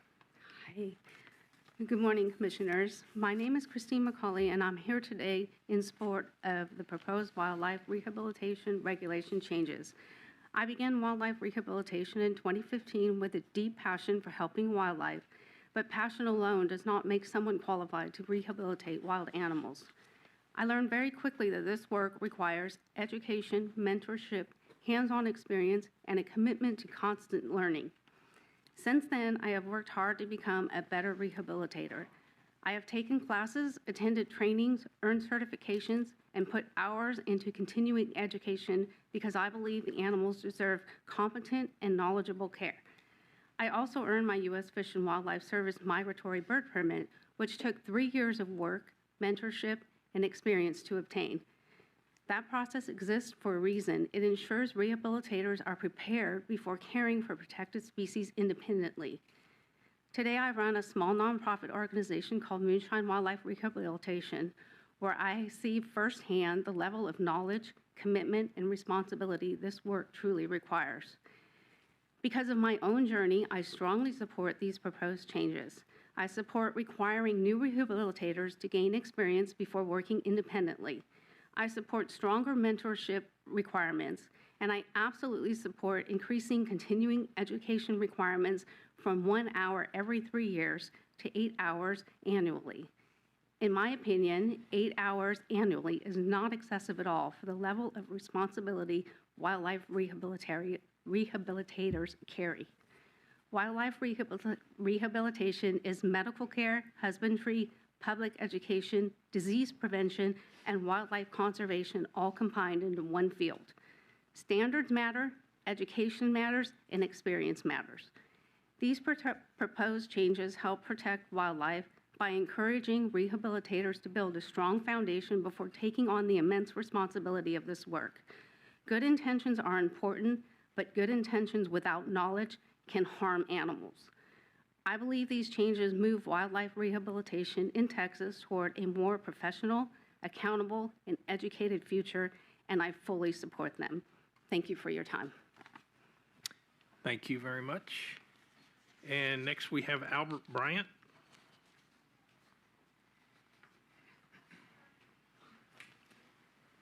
Welcome. Good morning, gentlemen. I'm not a very good speaker. I am a rehabber. My heart and soul goes into this. These ladies that have been up here speaking, they are 110% correct on about 50% of this. The big thing we need to think about is the animal, okay? And the public. If that animal's with the public, then we have no control over disease. We have no control over them getting bit. There is no way to regulate nothing. So if that 800 hours, that scared all you guys. That number scared all you guys. Why do we have to have a number? Why can't it be 2 years as a sub? Then at that point, have that permittee sign off on them. Richard and Lauren did a great job. They've got the bones. Now we just need to fine polish this. We have volunteered to work with them on continuing education. We will be more than happy to make classes. We will be more than happy to work with them and get this where it needs to be. Texas is a big state. Houston has 7.9 million people. Austin, 2.6. Dallas, 31.3. Okay, so why are we putting a category on every rehabber in the state when if you got someone that's in Hempstead, Texas, guess what the population is there? I don't know it because there's not enough there that there's probably not 5 rehabbers in that area. I rehab in Houston. My number of sub-permittees is high. I've got 21 as of last year. 21, and my least one that did animals did 60 animals. We did over 2,000 last year. And that's helping them keep those animals out of the public. That's what we need to strive for. We need to save Texas animals because Texas owns them animals. That's something that we hear from our game wardens and from Texas Parks and Wildlife all the time. So what you don't understand, centers, they close at 6 o'clock. Who is the public calling after 6 o'clock? They're calling someone off their list, okay? So the way I have mine structured, if a person calls in Porter, Texas, I've got someone in Porter, Texas that can take that animal. I want to get that animal out of their hands within an hour. I get pictures of all my animals weekly. I am kind of real strict on that because I'm in it for the animals, not for the glory, not for anyone else, just the animal. So if we limit that number of people, we are leaving that animal in the hands of public and they have no knowledge at all. They're going to get bit. They're going to be walking around Walmart with it because they don't know. So I am against parts of this, but I am for parts of it. So before you leave, I want to understand, you're obviously very passionate and very qualified and all. I want to understand which parts, if this was your Continuing commission. education needs to be relaxed a little bit. So the Okay, 800 so- hours is too much? Yes, that being said, I've been up since 4 o'clock this morning. I fed my animals and I drove down here from Magnolia.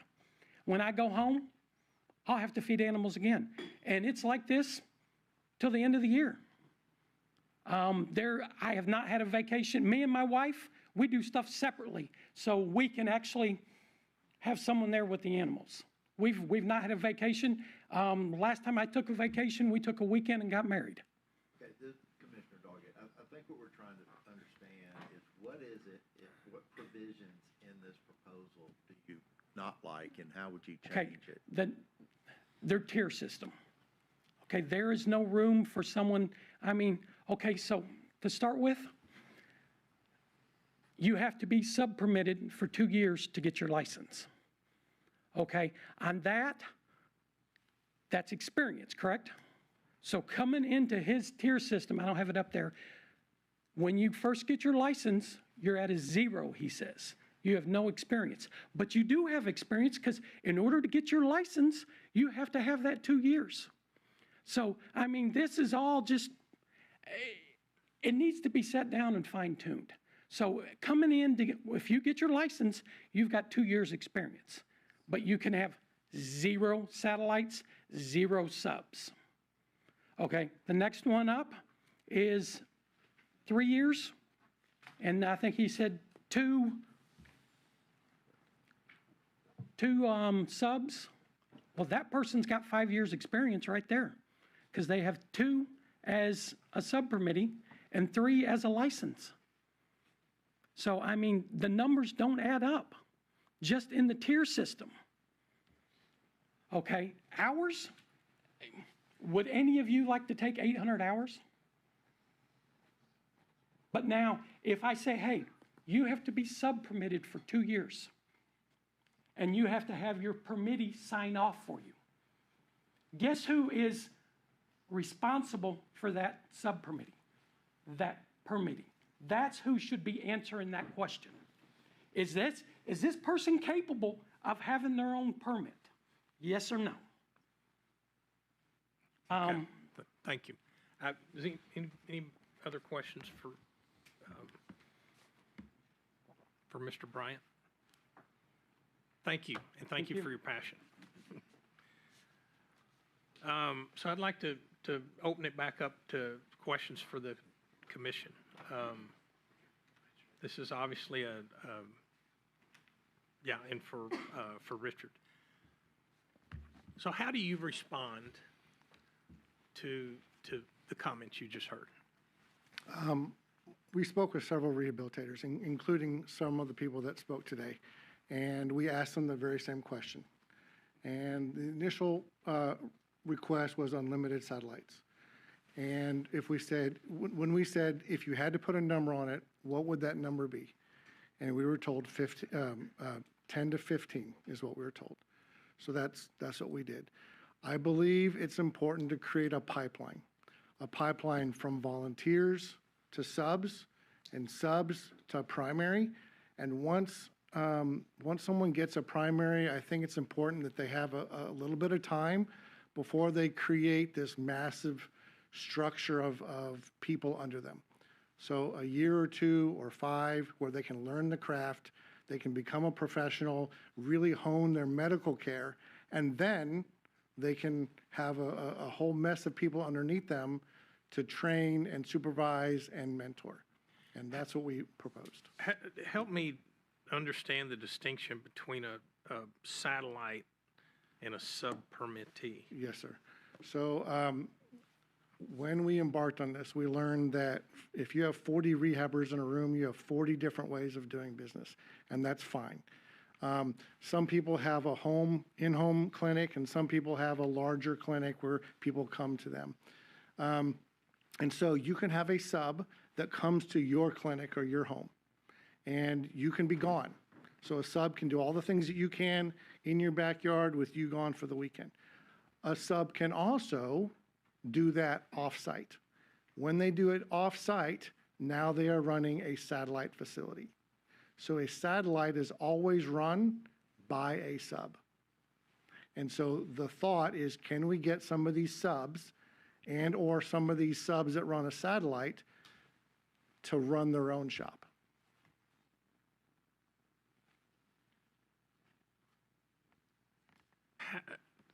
How do these guys generate revenue? How do they fund all this? Who pays for these services? Yeah, I think there's it's almost all donations or out of their own pocket. They don't charge a fee to the people that bring the animal. They're not supposed to, no. Okay.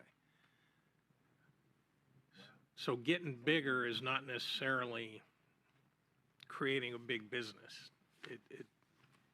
That's what I'm trying to understand. That's my understanding. Now, there is some, you know what, I don't want to get into how they fundraise because that's not my area of expertise. There's pros and cons for having a lot of animals through your doors. And the more rehabbers that you have with you, then the more people that are out there seeking donations. But the model that we're proposing allows that to continue. It just ensures that the people you're supervising get the full benefit of your time and get enough access to the mentorship. Okay, but there's no government support, there's no No, sir. cities and counties, well, maybe they do. That I don't know, but Parks and Wildlife does not Okay, provide any all funds. Other questions? Commissioner Yeah. McCall? Yeah, thank you. So I got the sub, and they're off-site, they've got their own satellite center. Now, is the 800 hours for that sub to become a primary? Or is that 800 hours just to get to be a sub? Once they become we're proposing only a simple, short 10-question exam to become a sub.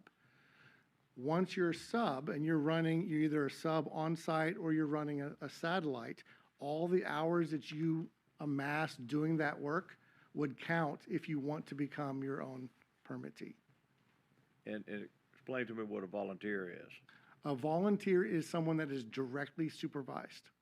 And so if you walk in the street, or if your son or daughter walks in off the street and says, I'd like to clean cages today, I'd like to, help feed, as long as there's a permittee or a sub there directly supervising, they can do that work. Okay, but a volunteer cannot have an animal on their own. That's correct. Okay, they're just helping. But a sub can. A sub, yes. And a sub is easy to get into. Today, all you have to do is be added to a permit, and that's a request to our staff. With the proposal, we would add a short 10-question exam, basically saying, do you understand these basic, laws? And that would still give that sub the ability to have a satellite, have their own animal. Yes. They're just, a primary is overseeing them. That's correct. So to speak. And, okay, I just want to, the way it first came out, and I guess Commissioner Bell and I were equally as confused. It almost looked like you need 800 hours before you can get your foot in the door, and that's kind of like saying, I'm going to teach you religion before you get in church, and that's kind of hard to do. Right. So I don't want to do anything that would slow down or prohibit somebody from being a rehabber. Yeah. And so I'm just trying to get my arms around that. So it's pretty easy. You can be a volunteer. You can become a sub under a primary, because I'm assuming that's your passion. And then you could be off-site and have a satellite. And then you start accumulating the 800 hours if you say, I want to take this, I want to be a licensed primary. Right. And then oversee people. Correct. And if you don't want to do that, that's fine too. You can stay a sub. Yes. And you don't have to add up your hours. You can still rehabilitate animals. You just answer somebody. That's Okay. correct. I've got a better grip on it now.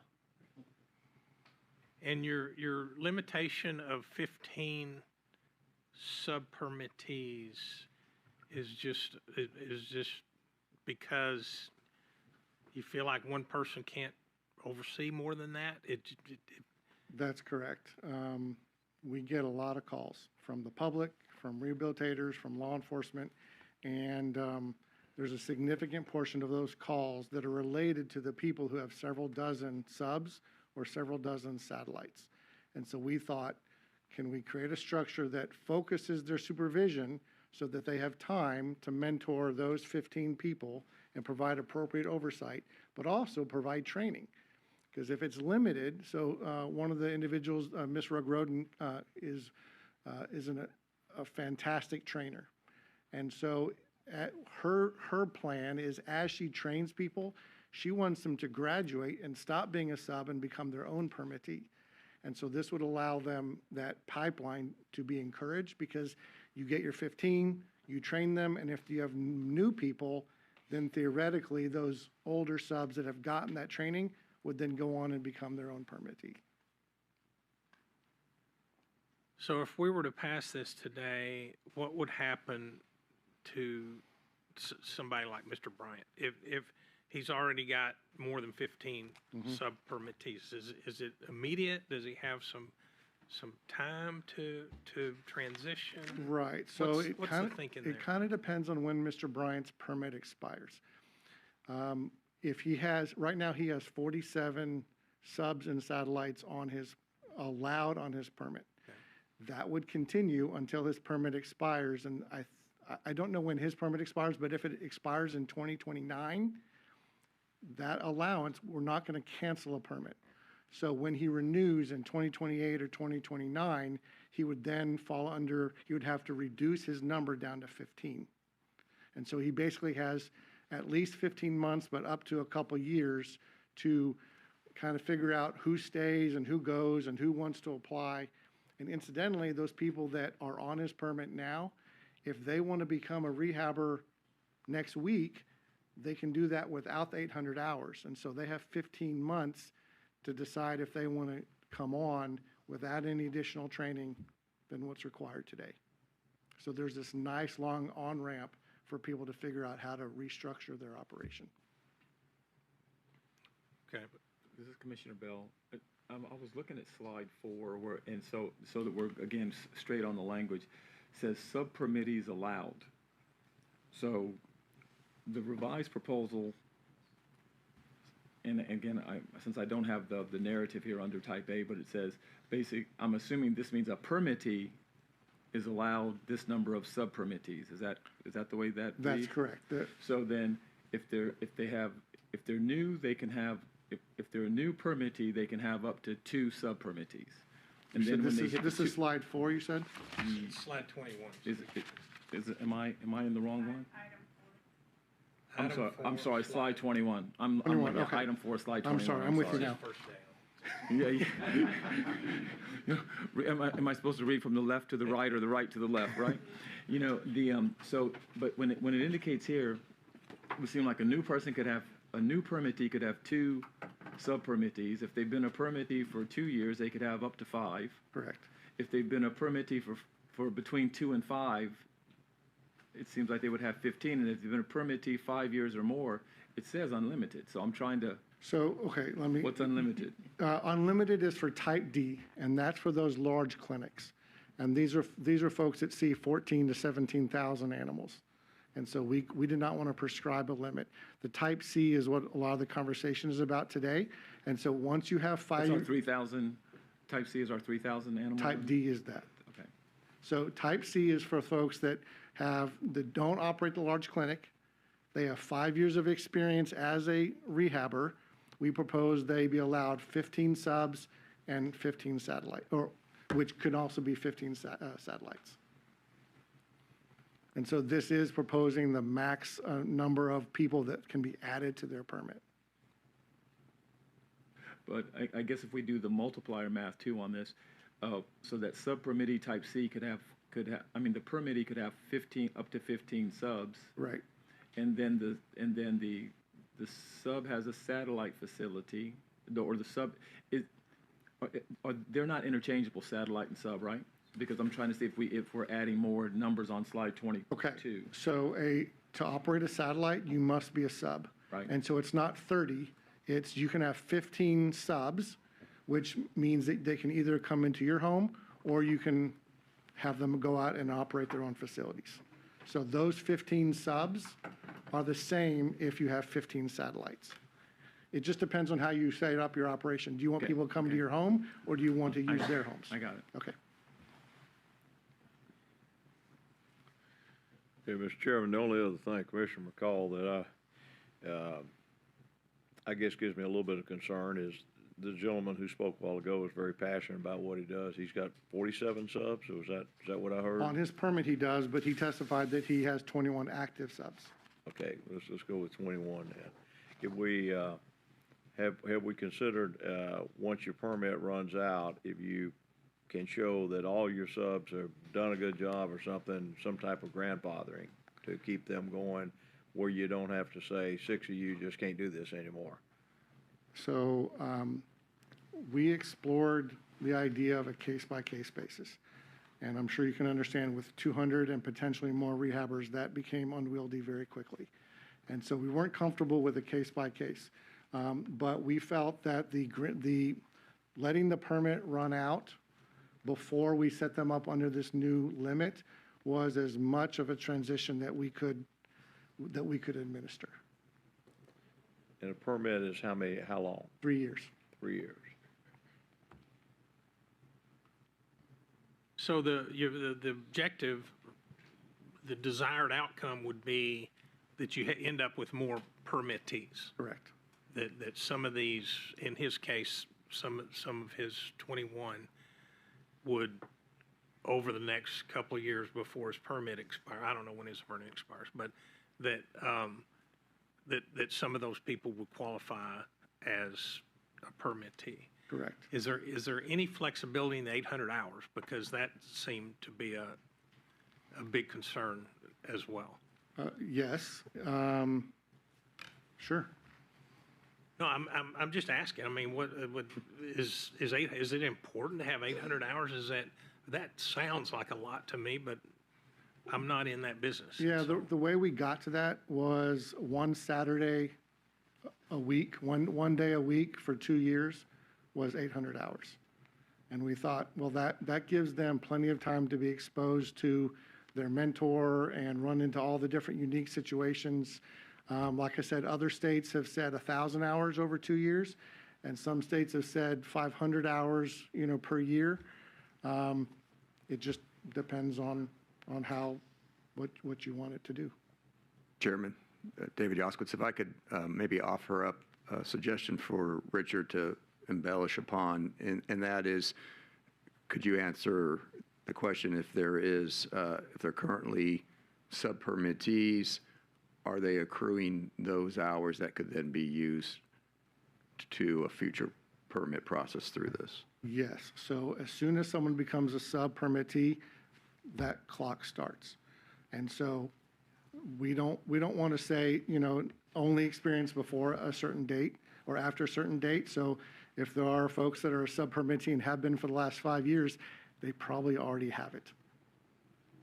As people have testified, sometimes this is around-the-clock commitment, and so you rack up hours very quickly.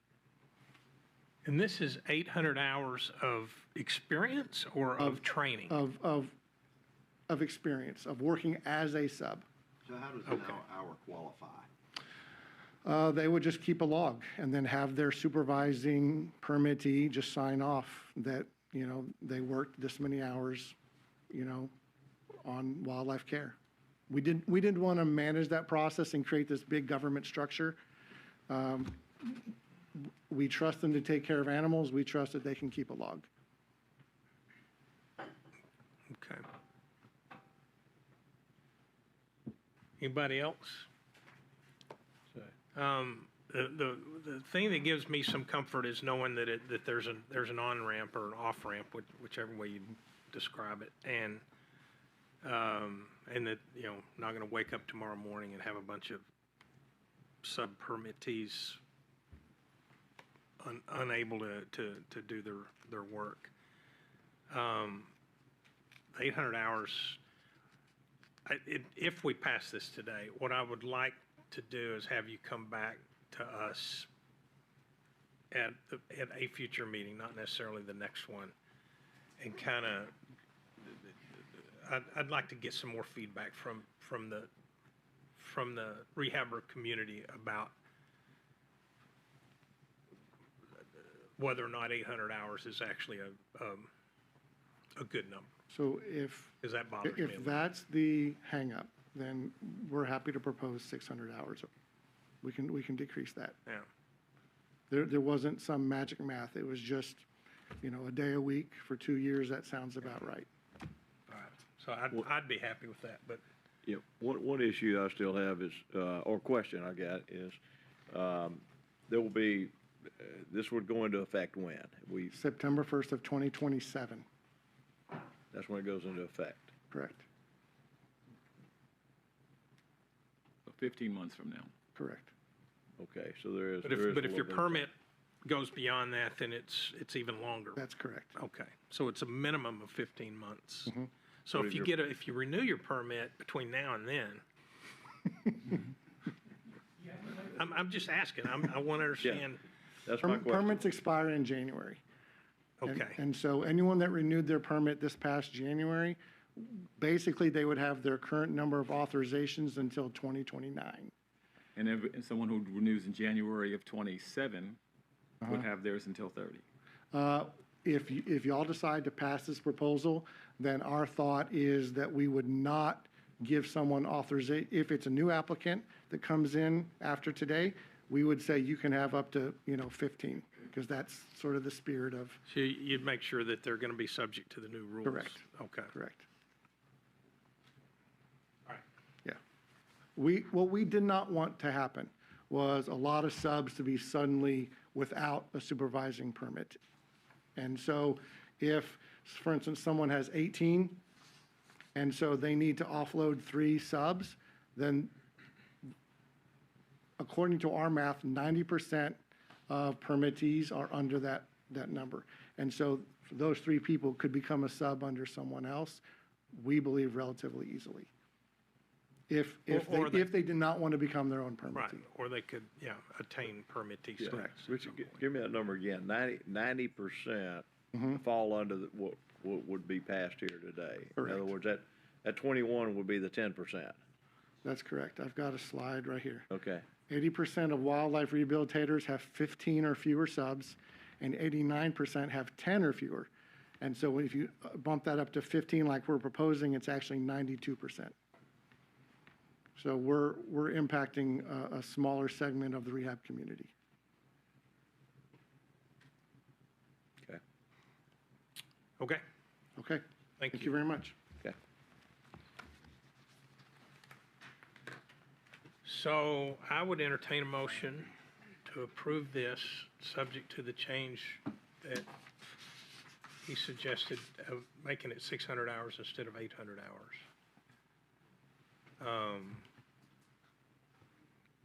And so I would entertain such a motion.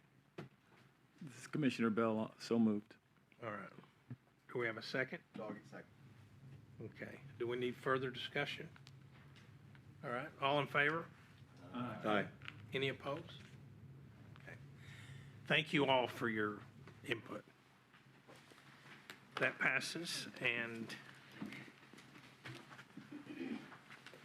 I think that's a good outcome. Action item number 5 has to do with land acquisition in Aransas County, approximately 0.8 acres at Rockport State Park, Region 2 headquarters. Good You can wait morning. just a second. Oh, while yeah, we're kind of clearing a room, so thank you all.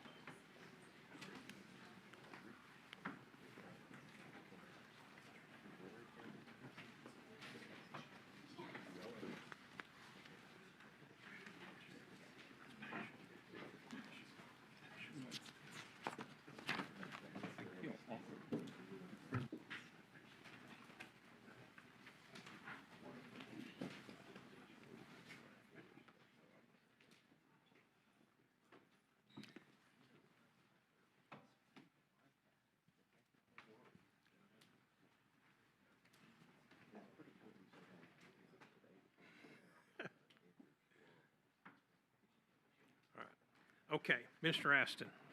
All right. Good morning, Chairman, Commissioners. My name is Jacob Aston.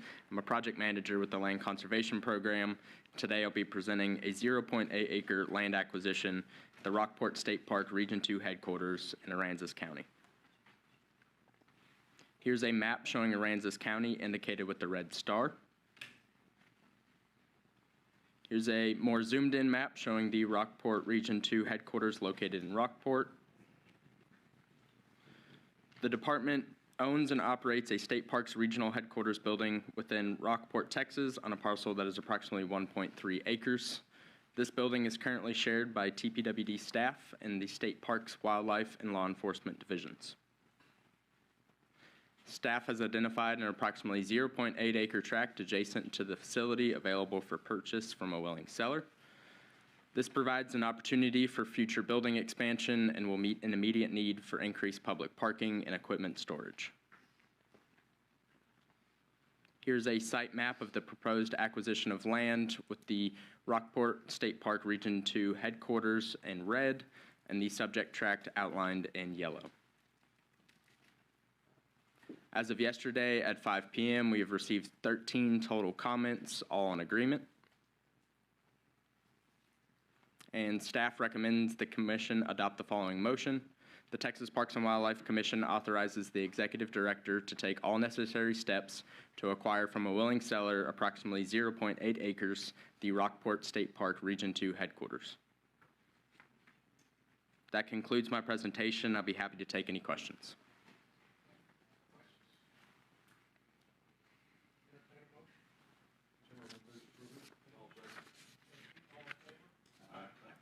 That motion passes. Or I guess I should say any opposed? No, okay. That motion passes. Thank you, and you have the next one as well. Action item number 6, land acquisition, Blanco County, approximately 4 acres at Blanco State Park. Mr. Aston. Thank you, Chairman, Commissioners. Jacob Aston, Project Manager with the Land Conservation Program. Today I'll be presenting an approximately 4-acre land acquisition at Blanco State Park in Blanco County. Here's a county map showing Blanco County, indicated with the red star. Here's a more zoomed in map showing Blanco State Park, approximately 50 miles southwest of Austin. The 90-acre Blanco State Park straddles the Blanco River for more than 2 miles within the city of Blanco. The park was acquired in the 1930s and is very popular with visitors, allowing access to the clear waters of the Blanco River for swimming, tubing, picnicking, and enjoying a picturesque hill country stream. Staff prioritizes acquiring state park in-holdings and adjacent properties from willing sellers to minimize operational and management conflicts. Staff has identified a 4-acre tract adjacent to Blanco State Park that is available from a willing seller. Access to the tract is through the park on Park Road 23, making the tract functionally a private in-holding. Acquisition of the subject tract would eliminate potential access issues with future owners and add operational utility to the park. Here's a zoomed out map showing Blanco State Park in red and the subject tract outlined in yellow. Here's a little bit more zoomed in map with that tract in yellow and the state park in red. As of yesterday at 5 p.m., we've received 19 total comments, 18 in agreement, and 1 disagreed completely, indicating that the department stop acquiring land using taxpayer dollars. And staff recommends the commission adopt the following motion. The Texas Parks and Wildlife Commission authorizes the executive director to take all necessary steps to acquire from a willing seller approximately 4 acres at Blanco State Park. That concludes my presentation. I'll be happy to take any questions. Questions? I would entertain a motion. Scott, so moved. Thank you. Second. All right. Got a motion and a second. All in favor? Aye. Any opposed? That motion passes. Thank you, Mr. Aston. Thank you. Action item number 7, land acquisition, Comal County, approximately 30 acres at Honey Creek State Natural Area. Mr. Stan David. Mr. Chairman, Commissioners, this item is a land acquisition, for the record, Stan David with Land Conservation Program. This item is a land acquisition, Comal County, approximately 30 acres at the Honey Creek SNA. The red star there indicates Comal County, Central Texas area. Zoomed in there, you can see the SNA is adjacent to the Guadalupe River State Park. It's approximately 20 miles north of San Antonio. The 2,800-acre Honey Creek SNA protects the main headwaters of the pristine Honey Creek. Approximately 2,200 acres were acquired in 1985 and in 1988, and most recently, approximately 500 acres were added to the SNA in 2023. The SNA is also adjacent to the 1,900-acre Guadalupe River State Park. Staff has identified a 30-acre tract adjacent to Honey Creek State Natural Area that is available for acquisition from a willing seller. The acquisition would add additional recreational area and further protect the headwaters of Honey Creek. Outlined in red is the SNA, and outlined in yellow is the subject tract. It's kind of an in-holding there. It's heavily wooded, really nice to complete a trail they're going to have across going from one side to the other. And there is headwaters in that wooded area, as discussed. Go back to the map real quick. Sir. Why is there, it looks like 2 red areas? Like there's a line across? Is that the, Is it two tracks Yeah, or it's the something? or- Guadalupe State Park. Yeah, the northeastern is the state park. Oh, that's So state they're park. that adjacent, they touch each Okay. other. All right, got it.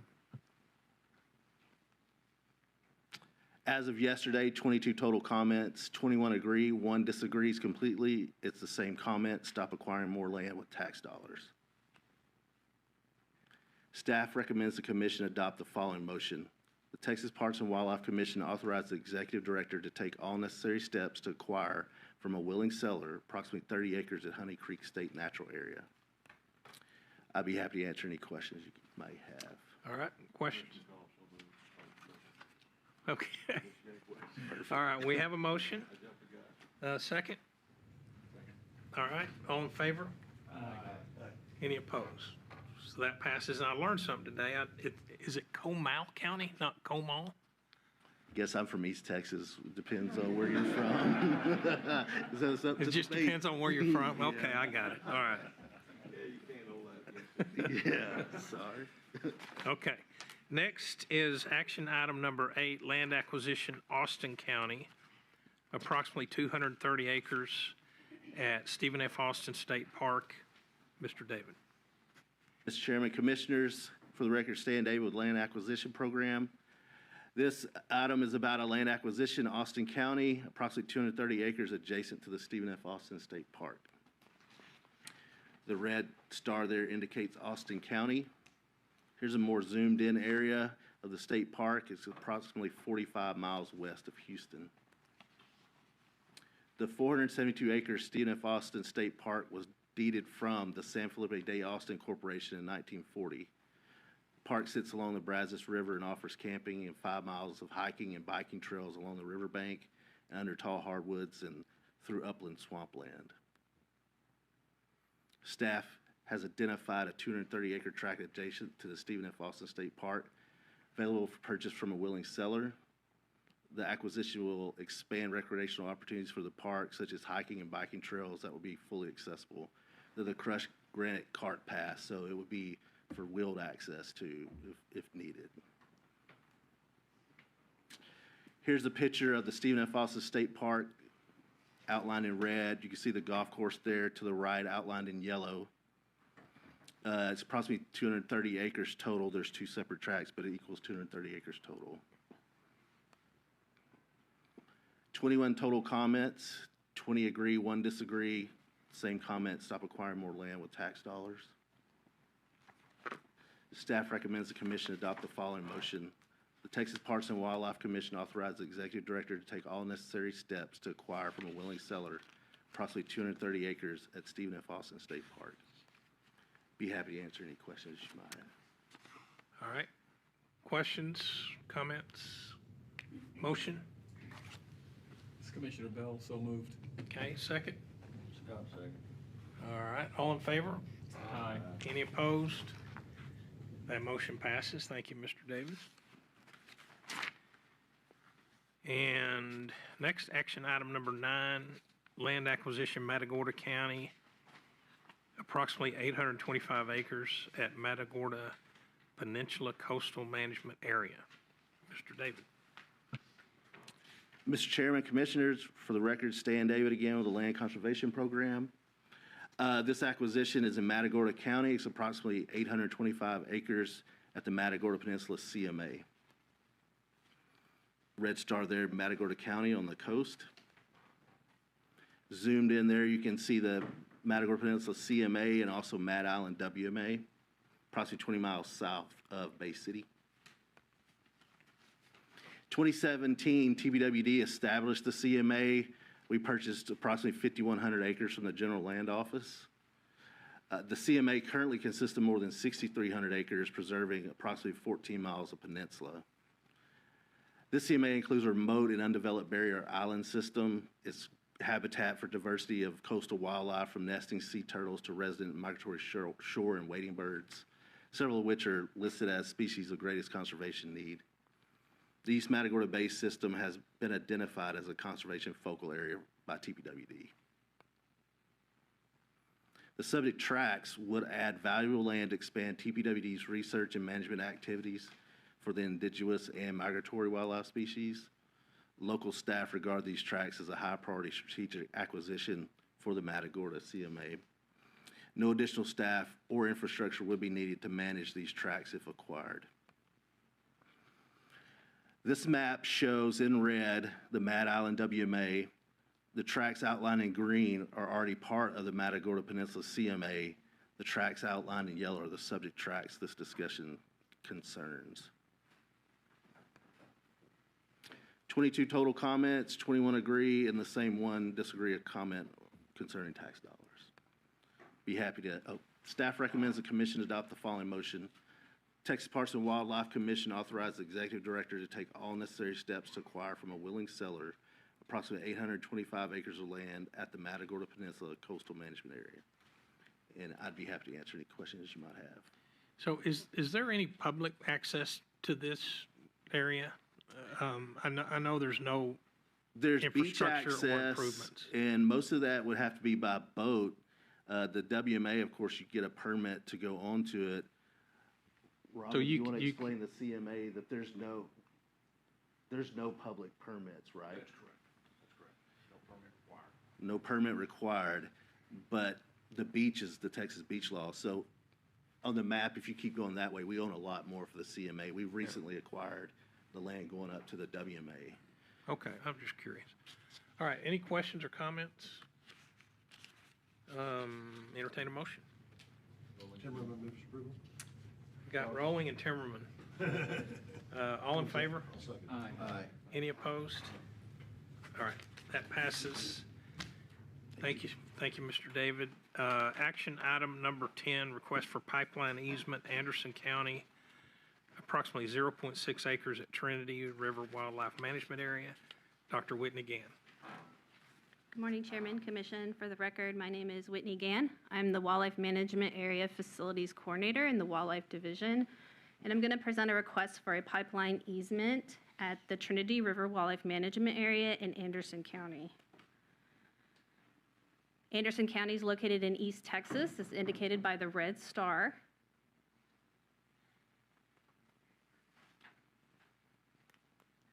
If we zoom in there, you can see the location of the Trinity River Wildlife Management Area situated between Richland Creek WMA and Gus Engling Creek WMA, all approximately 20 miles south of Athens, Texas. The Trinity River Wildlife Management Area consists of approximately 6,900 acres of bottomland hardwoods and approximately 11 miles of Trinity River frontage. The WMA is also the newest addition to the Middle Trinity River Ecosystem Project, which includes the Gus Engling, Richland Creek, Big Lake Bottom, and Keachai Creek WMAs. Collectively, these properties protect more than 38,000 acres in East Texas. N Crescent Richland Pipeline LLC is requesting an easement of 40 feet in width, crossing 710 feet into the WMA. The pipeline is an 8-inch diameter natural gas line, and the total easement area is approximately 0.6 acres. This easement will replace an existing one and ultimately reduce the overall surface impact and footprint of this pipeline.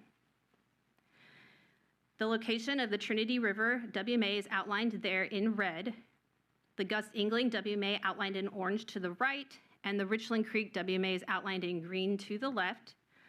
If we zoom in to the Trinity River WMA, as illustrated by the yellow bar, you can see the 710-foot pipeline footprint there. 6 total comments as of yesterday at 5, 4 in agreement and 2 in disagreement. Those in disagreement cite a concern for environmental safety and a general opposition to industry or development on state lands. Staff recommend the Commission adopt the following motion. The Texas Parks and Wildlife Commission adopts the resolution attached as Exhibit A and authorizes the Executive Director to take all necessary steps to grant an approximately 0.6 acre easement at the Trinity River Wildlife Management Area. And I'll take any questions now. Questions? No questions? All right, I think I see a motion happening down here. All right, and second? Second. All right, all in favor? Aye. Any opposed? Thank you, Dr. Gann. And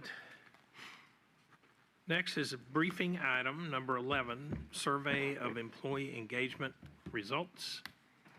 Ms. Jada Luhela. Thank you. Good morning, Chairman Foster, Vice Chair Bell, Commissioners. My name is Jada Luhela, and I am the Director of Human Resources for the department.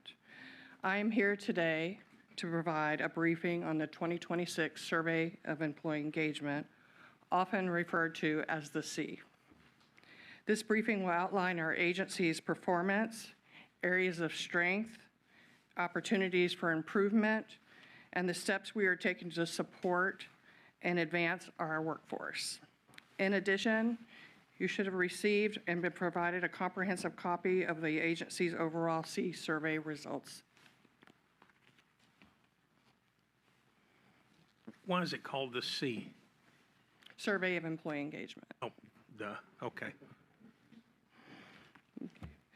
The Survey of Employee Engagement is a statewide organizational climate assessment conducted by the Institute of Organizational Excellence by the University of Texas at Austin. It evaluates how employees perceive their workforce and the degree to which they feel connected, informed, and empowered. All regular full-time and part-time TPWD employees are eligible to participate, providing a broad representation of the workforce.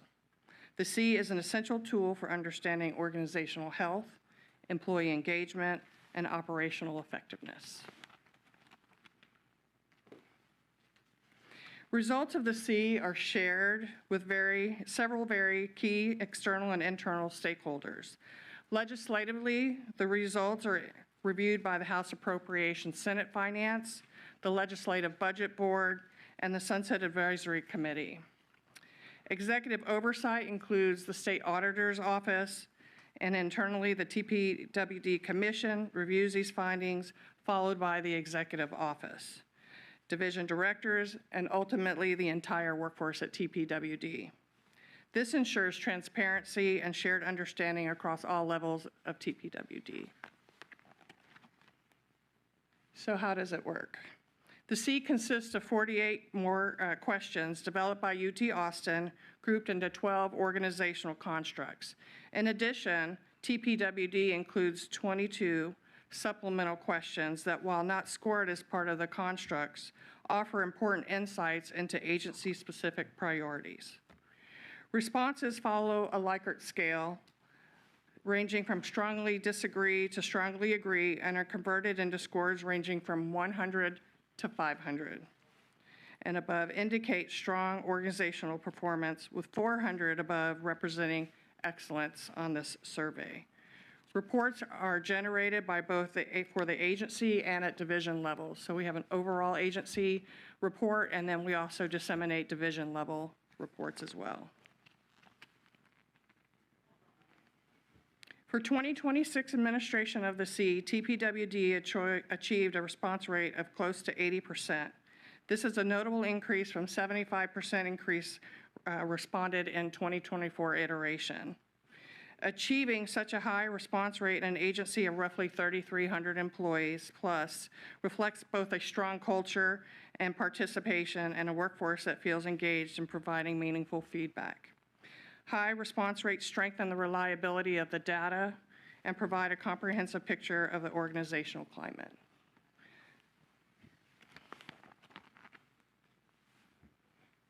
In 2026, TPWD achieved an overall C score of 400, rising from 391 from the 2024 iteration. A score of 400 represents the official standard of excellence in the C framework and is rarely achieved by organizations of comparable size. This demonstrates exceptional organizational health and strong workforce engagement. The sustained upward trend in overall scoring is a testament to the agency's continued focus on employee support, communication, and performance excellence. Engagement levels across the agency remain exceptionally strong. In 2026, 36% of TPWD employees were characterized as highly engaged, an additional 31% as engaged, totaling 67% of the workforce. This is an improvement from 63% in 2024 and exceeds national benchmarks for employee engagement across both public and private sectors. In addition to these strong scores, engagement levels, every construct score improved in 2026. You'll see that in the next slide, with the largest increase occurring in the pay construct, which rose 30 points. So this indicates for us in every construct this year, all the scores improved with the highest rating as 30 in the pay construct. The 2026 C reflects improvement across all 12 constructs, demonstrating broad-based progress across the entire agency. Several constructs met or exceeded the standard of excellence, which is 400. The most notable improvement occurred in the pay construct, which increased by 30 points compared to 2024. This is a meaningful development given that pay has historically been one of the lowest scoring areas. These improvements reflect both legislative actions and internal equity strategies implemented over the past couple years. The agency's three strongest constructs in 2026 were work group, supervision, and strategic. Work group performance reflects strong relationships, collaboration, and mutual support among employees. Supervision scores highlight the quality of supervisory relationships, with supervisors being perceived as fair, supportive, and committed to helping employees perform their best work. The strategic construct reflects employees' clear understanding of the agency's mission and how their daily work contributes to the overall organizational goals. These strengths are consistent indicators of a healthy and engaged workforce. Areas of opportunity. The primary areas of opportunity identified in 2026 include pay, benefits, and internal communication. While the pay construct showed a significant 30-point increase, it continues to score lower relative to other constructs and remains a key focus for improvement for the department. Benefits showed minimal change, though 2/3 of this construct is influenced by statewide systems outside TPWD's control. Internal communication, while improving, remains an important area for continued attention, particularly as the agency works to strengthen transparency, accessibility of information, and cross-division collaboration.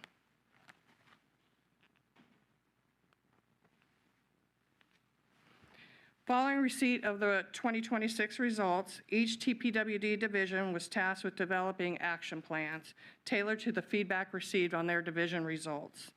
These plans focus on strengthening organizational communication, enhancing workplace support, and addressing division-specific priorities in their area. Implementation of these plans is already underway and will continue across the agency. All actions are scheduled to fully be implemented prior to the 2026 C administration to ensure meaningful progress and measurable outcomes. This concludes the formal presentation of the 2026 Survey of Employee Engagement results. I appreciate the Commission's continued support for efforts to strengthen the workforce engagement and organizational climate. I am happy to take any questions at this time. Thank you. Comments or questions? I have a question about how do you define engaged? Like you say, 36% are engaged and whatever, 31% or Okay. whatever. What's engaged?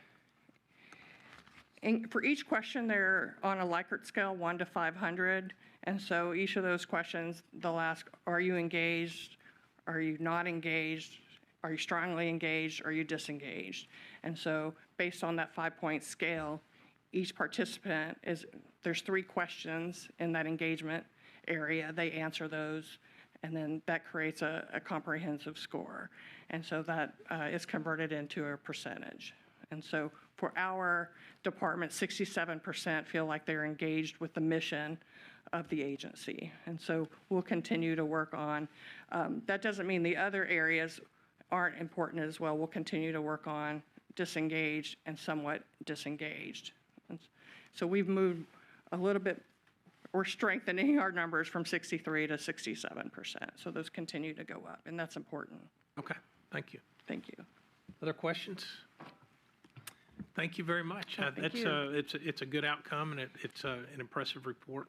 Is this something that you said UT Austin did They it? do. Is it something that they do for a lot of different state agencies, or? Absolutely, for and us? we include that as part of our workforce analysis and the strategic plan as well. And so I would say the majority of state agencies participate. Okay. Interesting. Very important and great scores this year. All right, So, thank you.